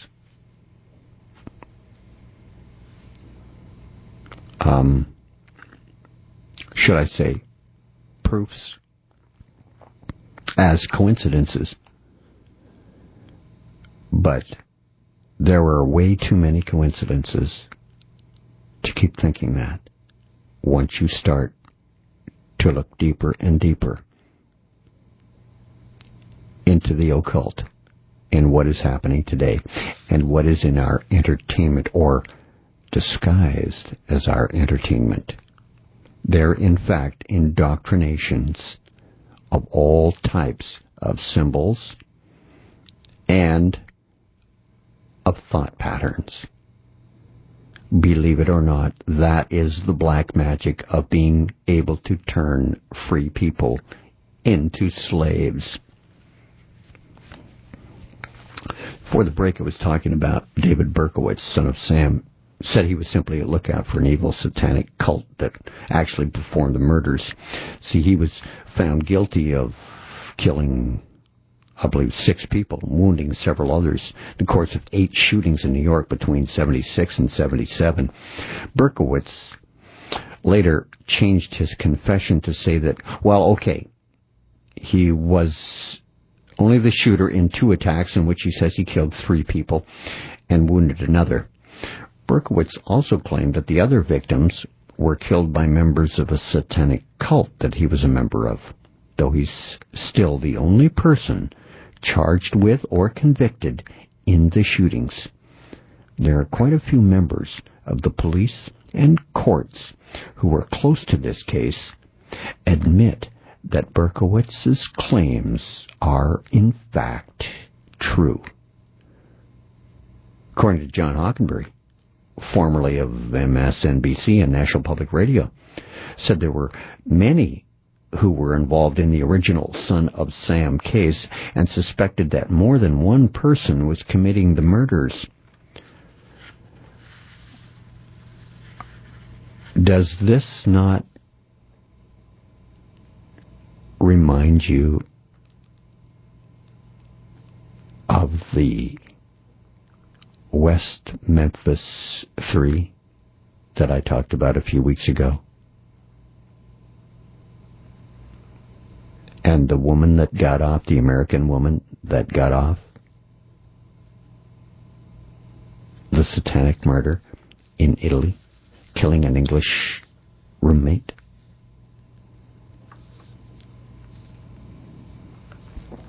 More people involved than anyone is admitting.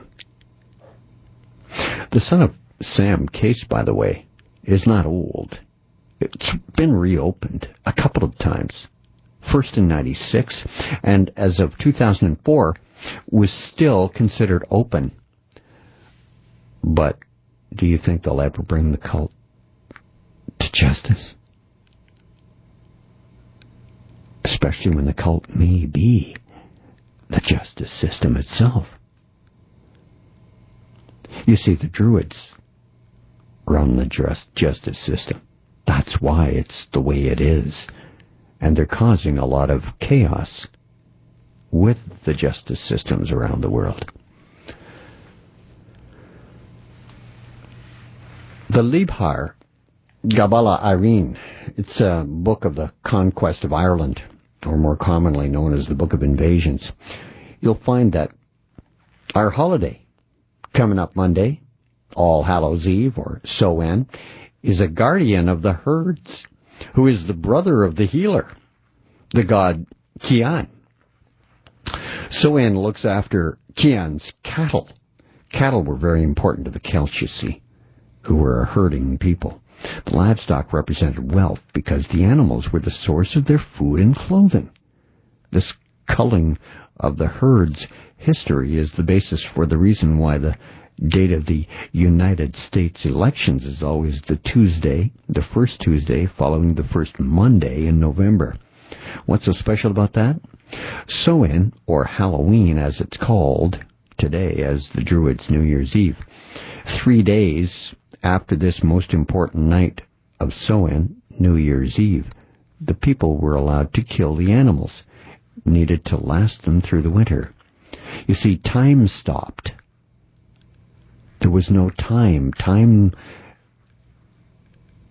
gave way between October 31st and 3 days after. Time was non-existent in the Druids' world.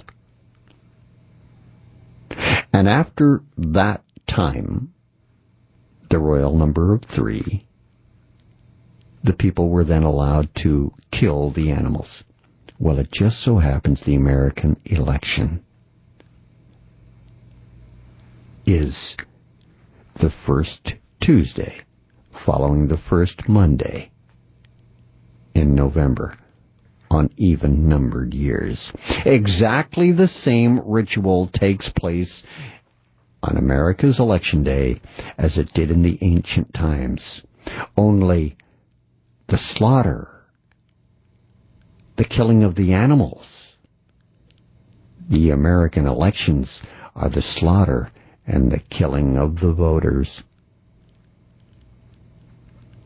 Now you know the connection between the high witching holiday Soen and the date that's set in stone for America's elections every 4 years. It's the repetition of the ancient ritual of the Celts, who culled their herds and cured the meat for the coming winter.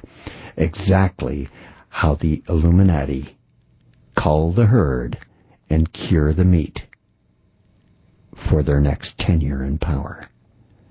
They give you the same people to vote over and over, the same bloodlines to vote in over and over, as you think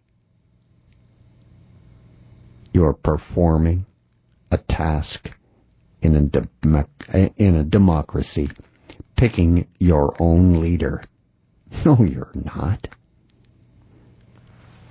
There is no democracy. Only the illusion of it. More Druid black magic. Dark Ages. Supposed to be from around the 5th or 6th century to the 13th.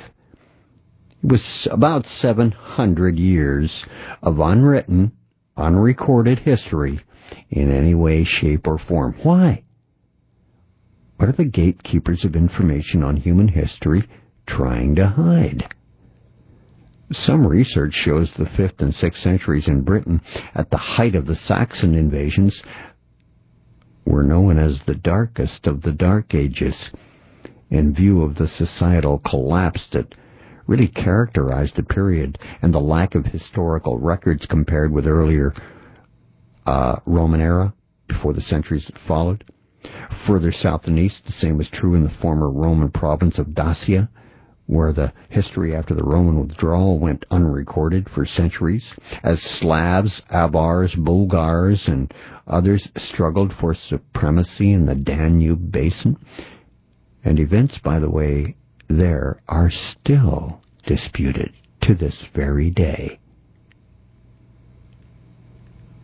The Illuminati have been rewriting history, lying about what happened, and in some cases actually blotting out information about what was happening. Recorded history is the greatest cover-up of them all as to what was actually really going on. After all, It's the conquerors, the winners, that write history, isn't it? A quote now from Howard Pyle, an American illustrator and author, on the Dark Ages. He states, "Between the far-away past history of the world and that which lies near to us, in the time when the wisdom of the ancient times was dead and had passed away, and our own days of light had not yet come, there lay a great black gulf in human history, a gulf of ignorance, superstition, cruelty, wickedness. That time we call the Dark, or Middle Ages. Few records remain to us of that dreadful period in our world's history, and we only know of it through broken and disjointed fragments that have been handed down to us through the generations." Howard Pyle himself is guilty of twisting the truth. Listen, The Merry Adventures of Robin Hood is Howard Pyle's greatest work, where he put together many traditional Robin Hood legends and ballads, making them a cohesive whole. He toned them down, though, to make them suitable for your children. This is how they teach the lies to your children. Harry Potter is the latest attack on our kids. Halloween's passed off as a wonderful time for children. How is Howard Pyle himself guilty of twisting the truth? When I return on A View from Space. This is Talk Radio, AM 640 and A View from Space.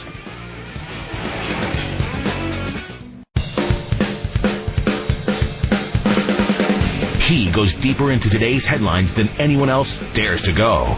But you can take it.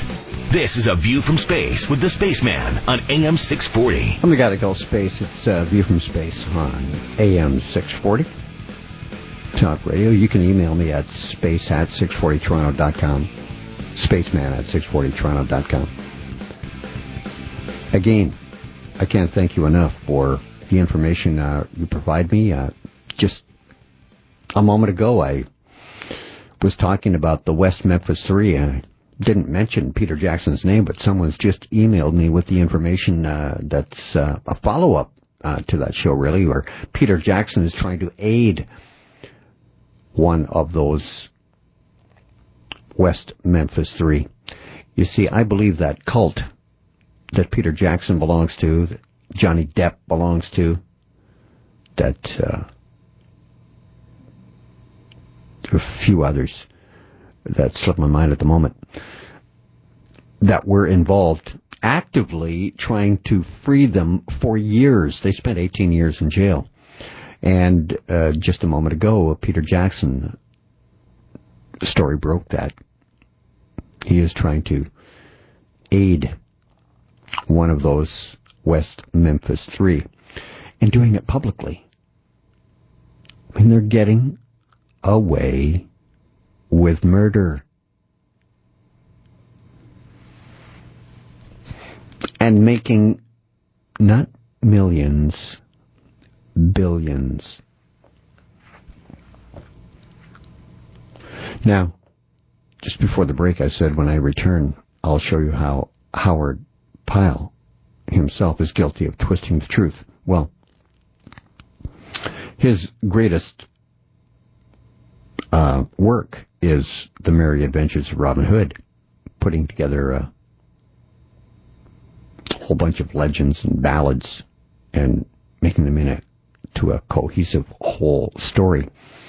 And of course, he toned them down a lot to make them suitable for kids, of course, because there is a very, very, very strong message in Robin Hood.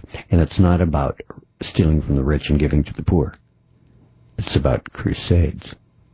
Robin Hood loved King Richard I, whose only passion in life, Richard's, was to begin the Third Crusade again.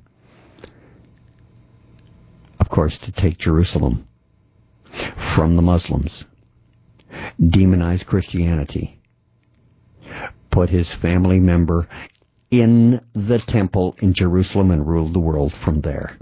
That's the plan.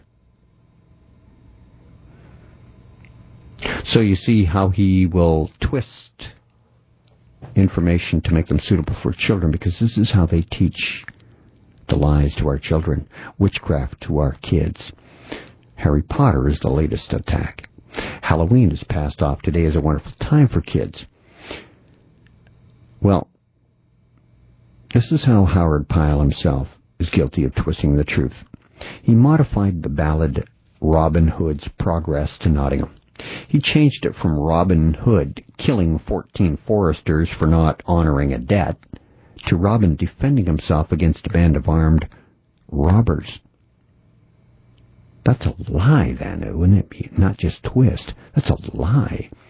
What's more, the author of Robin Hood's Merry Adventures, Howard Pyle, has Robin kill only one man, who shoots at him first.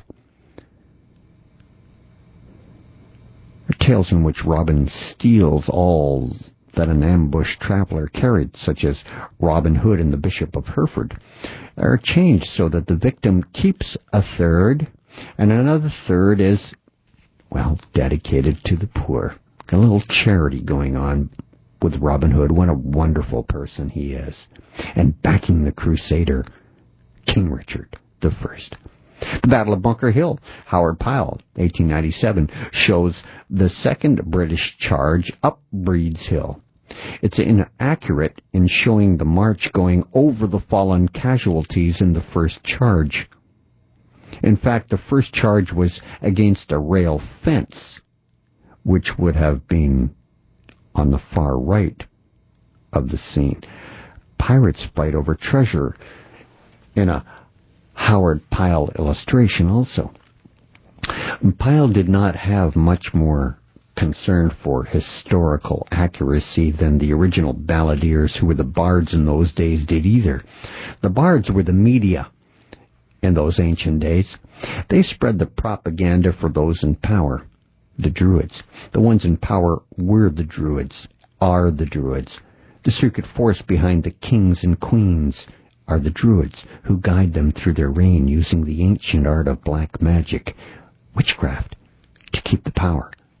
The bards, in their plays and songs, spoke and sang of these personages to make them larger than life. They stretched the battles and the events to the point where they made them out to be superhuman. Much like if I mentioned Babe Ruth today, you would know how much it was stretched. To make them as gods, therefore giving them the right to rule over the masses.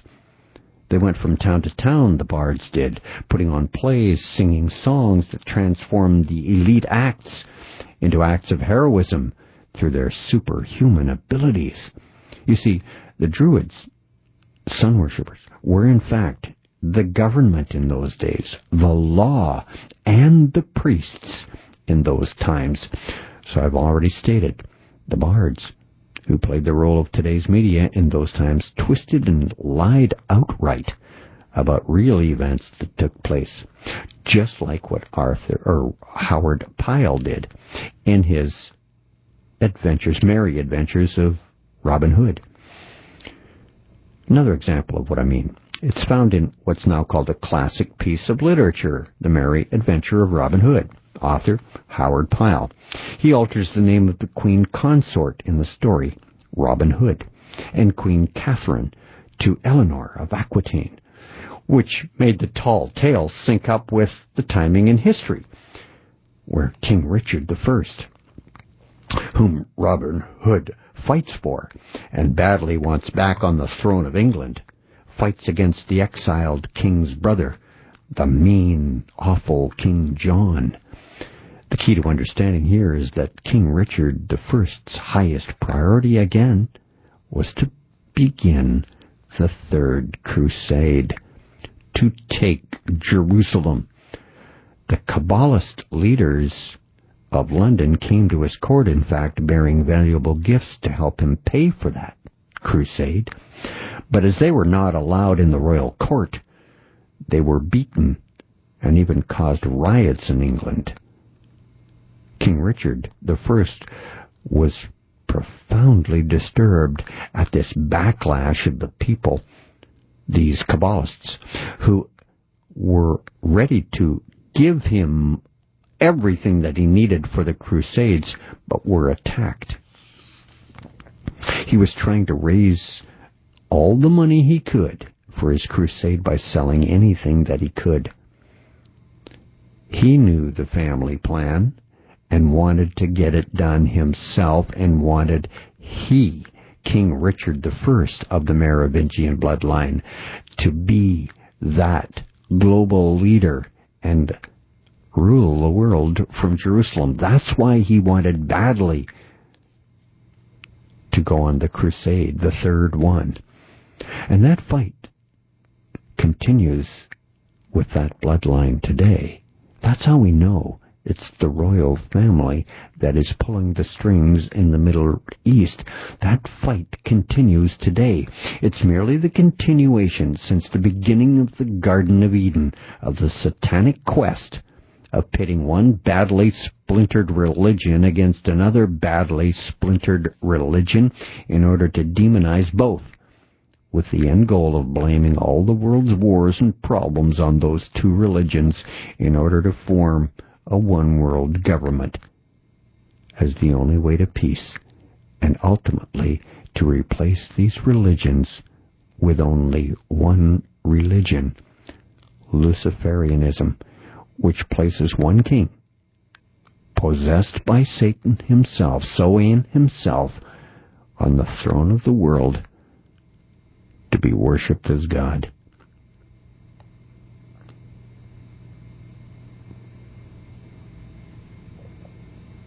None of the tales of the Robin Hood book, by the way, were Howard Pyle's own invention. In fact, they date back to the late Middle Ages. You see, the Druids are still in control, twisting and lying about the history of man just as they do today. Their goal has never changed either. It's to mount a final crusade in the Middle East. You can see that easily now manifesting itself daily, almost, in our headlines.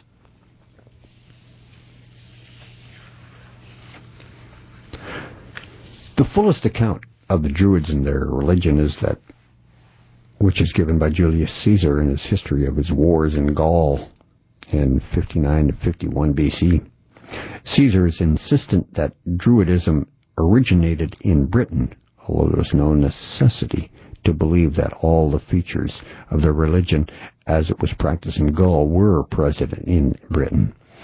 Druidism originated in the Middle East. Interpreting Druidism is difficult because the Druids refused to commit anything about their beliefs and rituals to writing. And modern inquirers are obliged to rely on the accounts of the classical authors who have a tendency to concentrate on the strange side of the Druids. Later evidence in the early literature of Wales, and more particularly that of Ireland, gives you a much clearer idea. Through a process of selection and modification by Christian scribes, the essence of Druidism seems to have been a kind of pantheism, and links have been discerned between it and some aspects of Hinduism too. The names of 400 gods are known, most of whom seem to have had a very localized cult. The correct performance of ritual was central to the religion, and the prescribed pattern of ceremonies presumably constituted the greater part of the 20-year training undertaken by an apprentice Druid. Yes, you trained for 20 years. Human sacrifice was practiced. When the Druids of Anglesey were attacked by the Romans in 61 AD, their altars, according to Tacitus, were drenched with the blood of prisoners, as the Romans considered Druidism to be a nationalistic religion. Underpinning British resistance to the empire, they were determined to destroy the Druids. They were the real power in the land, and they knew they would have to go. In the 18th century, with the growing interest in natural religion and in the noble savage, Druidism captured the imagination of the European intelligentsia. In Wales, the Welsh poetic tradition was believed to have been inherited from the Druids.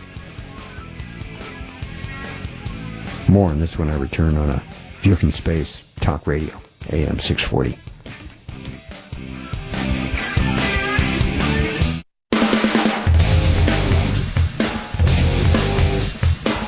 You're listening to A View from Space with the Spaceman, exercising the rights to free speech while he still can, on AM 640. Spaceman AM 640 and A View from Space. Emails to space@640toronto.com or spaceman@640toronto.com. I was talking about the Druids practicing learning for 20 years. You see, the Druids, the Vates, and the Bards were teachers, historians, astronomers, poets. They controlled the legal system, acted as the judges, supervised executions.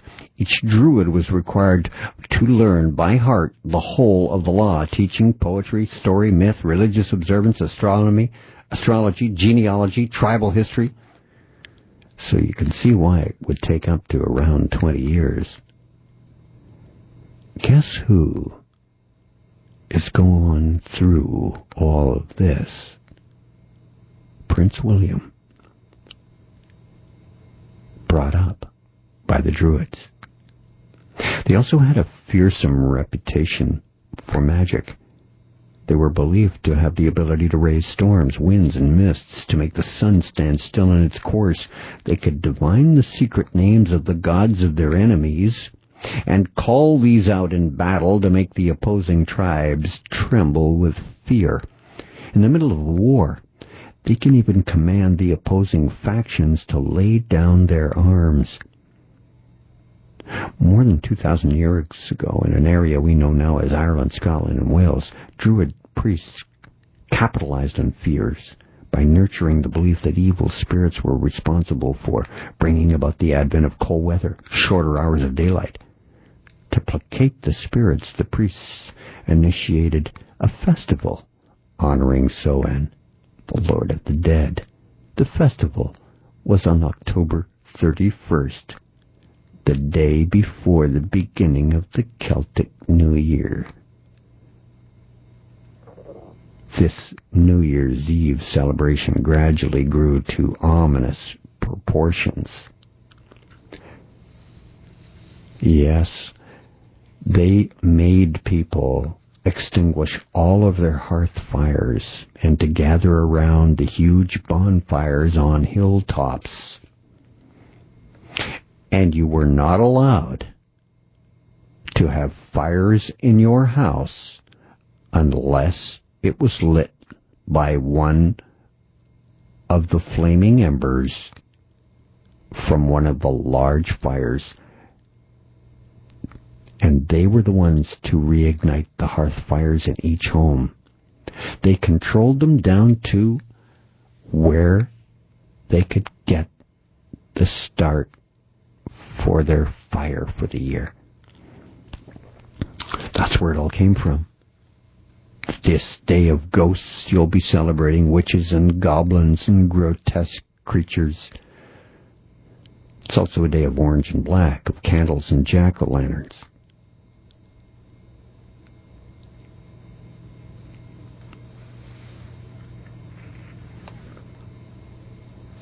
Yes, they were worshippers of the sun, the moon, and the stars. There are 13 full moons every year. Halloween is a reverse 13 on the 31st. The cult's number is 13. 13 in a coven.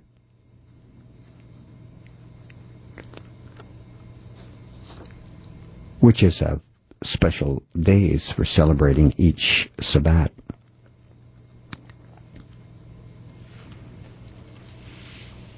And in those days in England, there was another kind of witchcraft that ruled. These Druids called the Men of Oaks, were a strange clan of men who dressed in white robes. The Druids worshipped Cernunnos, the horned hunter of the night.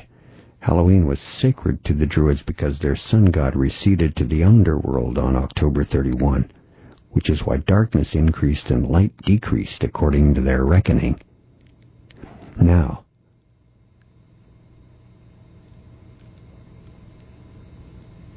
have you carved out a jack-o'-lantern and set it on your step? Here's the real truth about the origin of the jack-o'-lantern. As darkness set on October 31st, a group of Druids would put on their white robes and hoods. They would carry sickles and Celtic crosses as they began a torchlight procession. At the beginning of that procession, a male slave was killed and dragged by a rope fastened to his left ankle. The left ankle is the left-hand path. This is known as the black magic path. Black magic harms people. White magic tries to do good to people. The rope is fastened to his left ankle. The Druids would walk until they came to a house or a village where they shout the equivalent of trick or treat. The treat was a slave girl or any female to be given to the Druids. If the people refused to give a girl as a treat, blood was taken from the dead slave and used to draw a hexagram or six-pointed star on the door or wall. Spirits of the horned hunter of the night were invoked by the Druids to kill someone in that house or village by fear that night. In the house or village, if they gave a girl as a treat, the Druids would put a pumpkin with a face carved in it in front of the door or gate of that place. Inside the pumpkin was a candle made of human tallow to keep evil spirits away. You see, the jack-o'-lantern was and is a sign that you have cooperated with Satan. The treats or female victims were taken to Stonehenge, where they were raped and killed and then sacrificed on the sacred bonfire, or bonefire, as it was called, until only glowing embers were left. That's what Stonehenge was really about, the bonefire, the origin of the modern-day bonfire. As a matter of luck for winter survival, all villagers were expected to use those glowing embers of the bonfire to light their hearths with. The Druids commanded even more power, demanding all the people take part in their ritual of human sacrifice. So as you can clearly see, Halloween is not harmless. Satan has people in this modern era mimicking the witches and Druids of old. We live now in a time when witchcraft is being revived. Movies are filled with it. Television shows are teaching it. Harry Potter books are have already flooded the children's minds. So have the movies that accompanied the books. And we still insist it's a wonderful celebration for children. And how more diabolically clever can you get to teach someone witchcraft with free candy if you do it?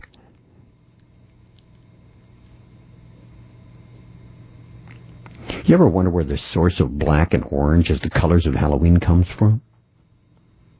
Have to go back to the Druids again.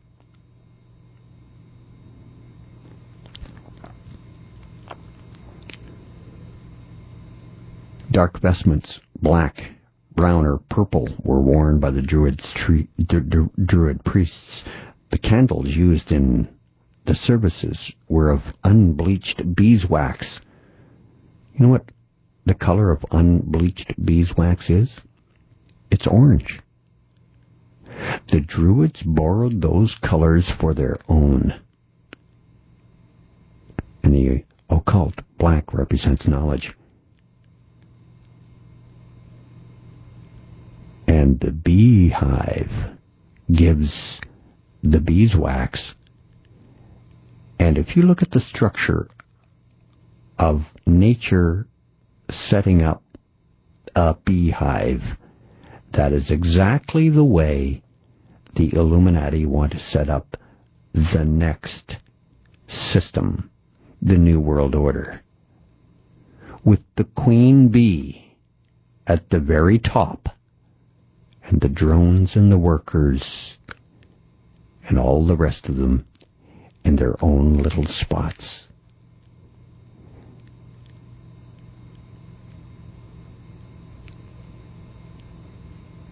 The beehive is exactly the blueprint for the hierarchical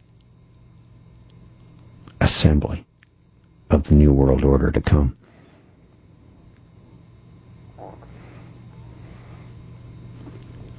So, masks. People are going to be wearing masks. And are already, maybe out listening to me, and you've just taken yours off. Let me point something out about masks to you that you may not know. There are spiritual ramifications to mask wearing that actually have far-reaching consequences, which, by the way, are always used in satanic rituals today. The mask, you see, you are left vulnerable to the spirits connected with the masks. You are asking the demonic spirits. No, that's not totally correct. You are inviting them to be a part of you. Since masks allow you to be anonymous, you can do things that you would not normally do. You are putting on another persona. In short, you are being possessed. You are willing a spirit through your body that is not you.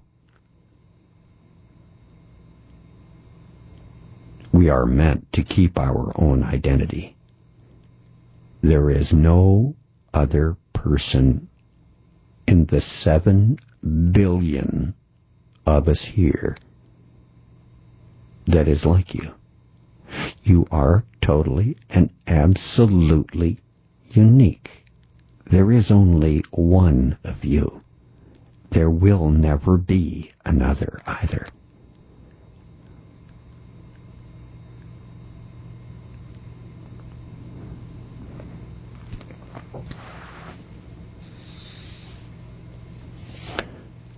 So there are so many ugly things in Halloween. If you look beneath the shallow top of having fun and just costuming up, there are ramifications. Everything we do, everything, there is a reaction to. The black cat origin when I return. Approaching Halloween on a View from Space on AM 640 Talk Radio. Back in a minute.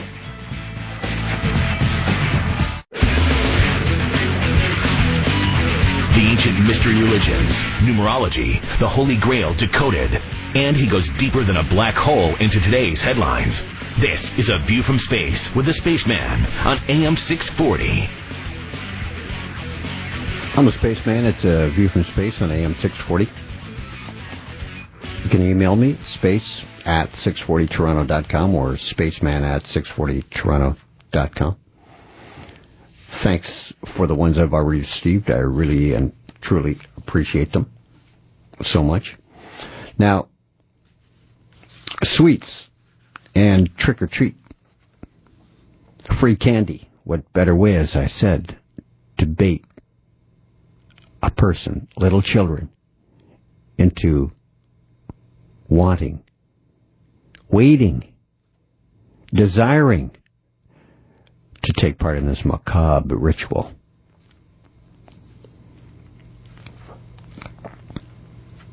Horrifying costumes, bonfires symbolizing the sun. Snapapple. You ever heard of Snapapple? Ever heard of Snapple? That's the company that got its name. Just another way to perpetuate the ancient pagan rituals into our culture. Also, when you split open an apple, by the way, half of it shows a pentagram, a five-pointed star in the middle, which is why the pentagram is the symbol for Venus, the woman, the goddess of love. The apple and Eden. Get it? For centuries, apples have been a token of love and fertility. At Halloween parties, people bobbed for apples in tubs of water. If a boy comes up with an apple between his teeth, he's assured of the love of his girl. It's called the Snap Apple game. It was a game the boys played. Each boy in his turn would spring up to attempt to bite an apple that was being twirled at the end of a stick. The first boy to succeed would be the first one to marry. Sometimes a string was used to suspend the apple in the air. Apple seeds were also used to tell fortunes. Peeling an apple in one long piece was supposed to tell a young girl about her future. The girl would swing the apple peel 3 times around her head, then throw it over her left shoulder. If the peeling fell unbroken, the girl would examine the shape into which it fell to see if she could ascertain the initials of her future husband. Owls, bats, cats, toads are an essential part of Halloween, aren't they? For a very good reason. They're known as the witches' familiars. A divining familiar was a species of animal whose shape Satan could assume to aid the witch in telling the future. A witch would closely watch the animal's movements, whether slow or fast. She would see the direction in which the animal moved and the kinds of sounds it made in order to foretell the length of life or illness, coming illness, say. Other familiar spirit shapes include hens, geese, small dogs, rats, crickets, butterflies, snails, wasps. Now, it's just an incredible, deep,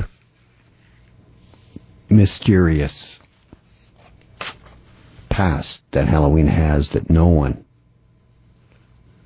that I know has even inquired about. Just taking it at face value.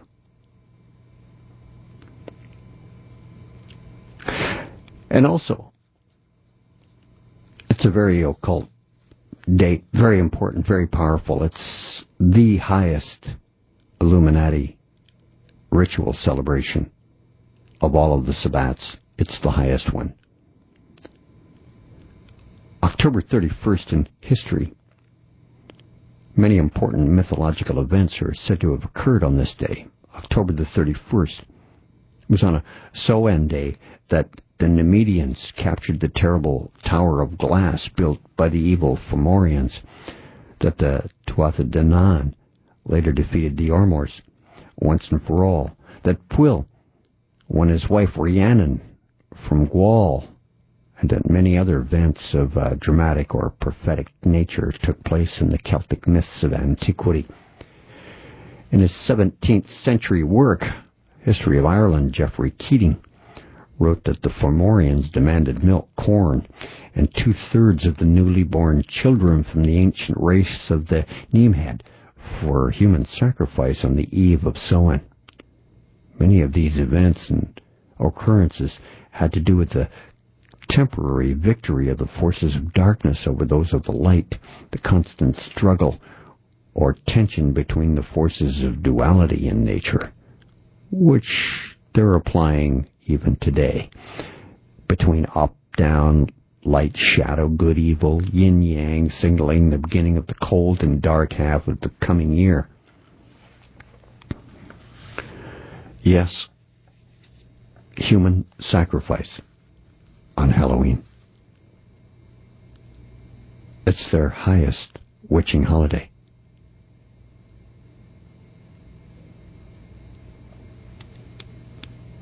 This is a debate among scholars as to whether human sacrifice were actually performed during Celtic celebrations of Halloween. Of course, modern Druids will say that they were not.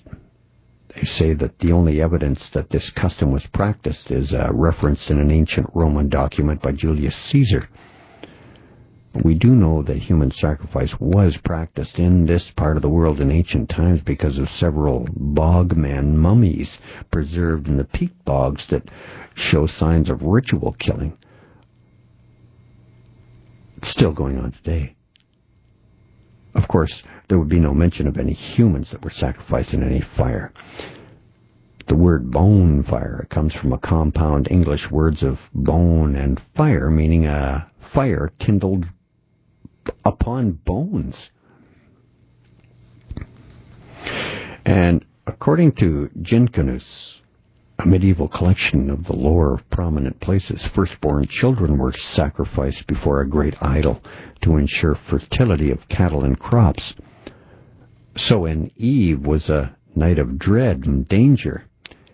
At this juncture of the old year and the new, our world and the other world opened up to each other.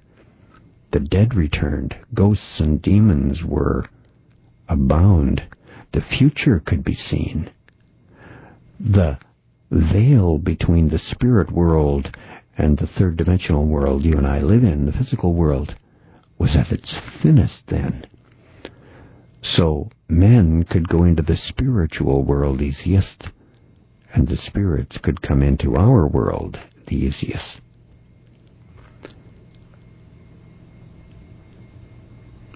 Behind Halloween games like bobbing for apples lies Celtic divination arts to discern who would marry, thrive, or die in the coming year. Behind the masks and mischief, the jack-o'-lanterns, food offerings, lurks the fear of evil spirits and the right to perform the rituals. Tacitus wrote of the blood-stained druid altars at Anglesey in Wales.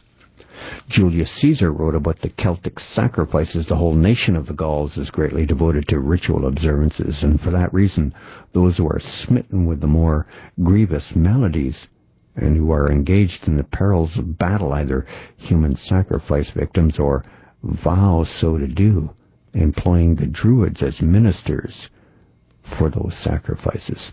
They believe, in effect, that unless for a man's life be paid, the majesty of the immortal gods may not be appeased, and in public, as in private life, they observe an ordinance of sacrifices of the same kind, even today. Others use figures of immense size, whose limbs, woven out of twigs, they fill with living men and set on fire, and the men perish in a sheet of flame. These sacrifices were called Wicca men. They believed that the execution of those who had been caught in the act of theft or robbery of some crime is more pleasing to the immortal gods. But when the supply of those types fail, they resort to the execution of even the innocent. The classical author, Diodorus Siculus, also reported scenes of human sacrifice by the Druids. When they attempt divination upon important matters, they practice a strange and incredible custom. They kill a man by a knife stab in the region above his midriff. After the sacrificial victim fell dead, they foretold the future by the convulsions of his limbs and the pouring of his blood.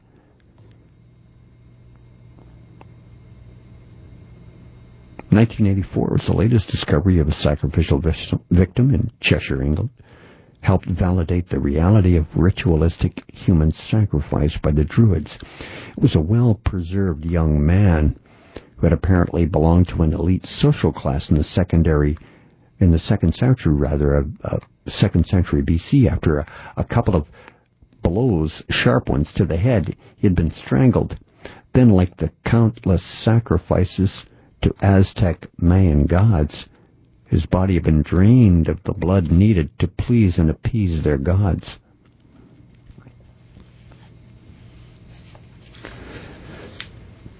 Yes, they practiced sorcery, divination, wizardry, necromancy, communication with the dead, specifically conjuring up the spirits of the dead for purpose of magically revealing the future or influencing the course of events. You've heard the connotation, charmed. Or he's a very charming person. It's the practice of putting a spell on someone in order to change or control their mind or their behavior. The Druid wizards love to get their enemies one-on-one because they can charm them through the use of ritual done before the meeting and by demonic hosts living within them. Adolf Hitler followed this practice closely as he dealt with the leaders of Europe, Britain, and Russia. British Prime Minister Chamberlain was totally charmed by Hitler as he tried to appease the German dictator in Munich in 1938, before the Second World War started. Chamberlain was so totally charmed by Hitler, he enthusiastically proclaimed after returning from Munich he had achieved peace in our time. I'm sure. Stargazing and astrology is also a huge part of the Druids' way of doing things. So as you can see, tonight's show, as I showcase astrology and numerology, that the Druids are still in control and are bound and determined to finish the great work, the installation of a new world order, a new system. You can see it even now as people around the world who have been goaded to going out into the streets and demanding change, because it is change they will get. This has been A View from Space on AM 640 Talk Radio. Coast to Coast next. I'm Space, and I'm out.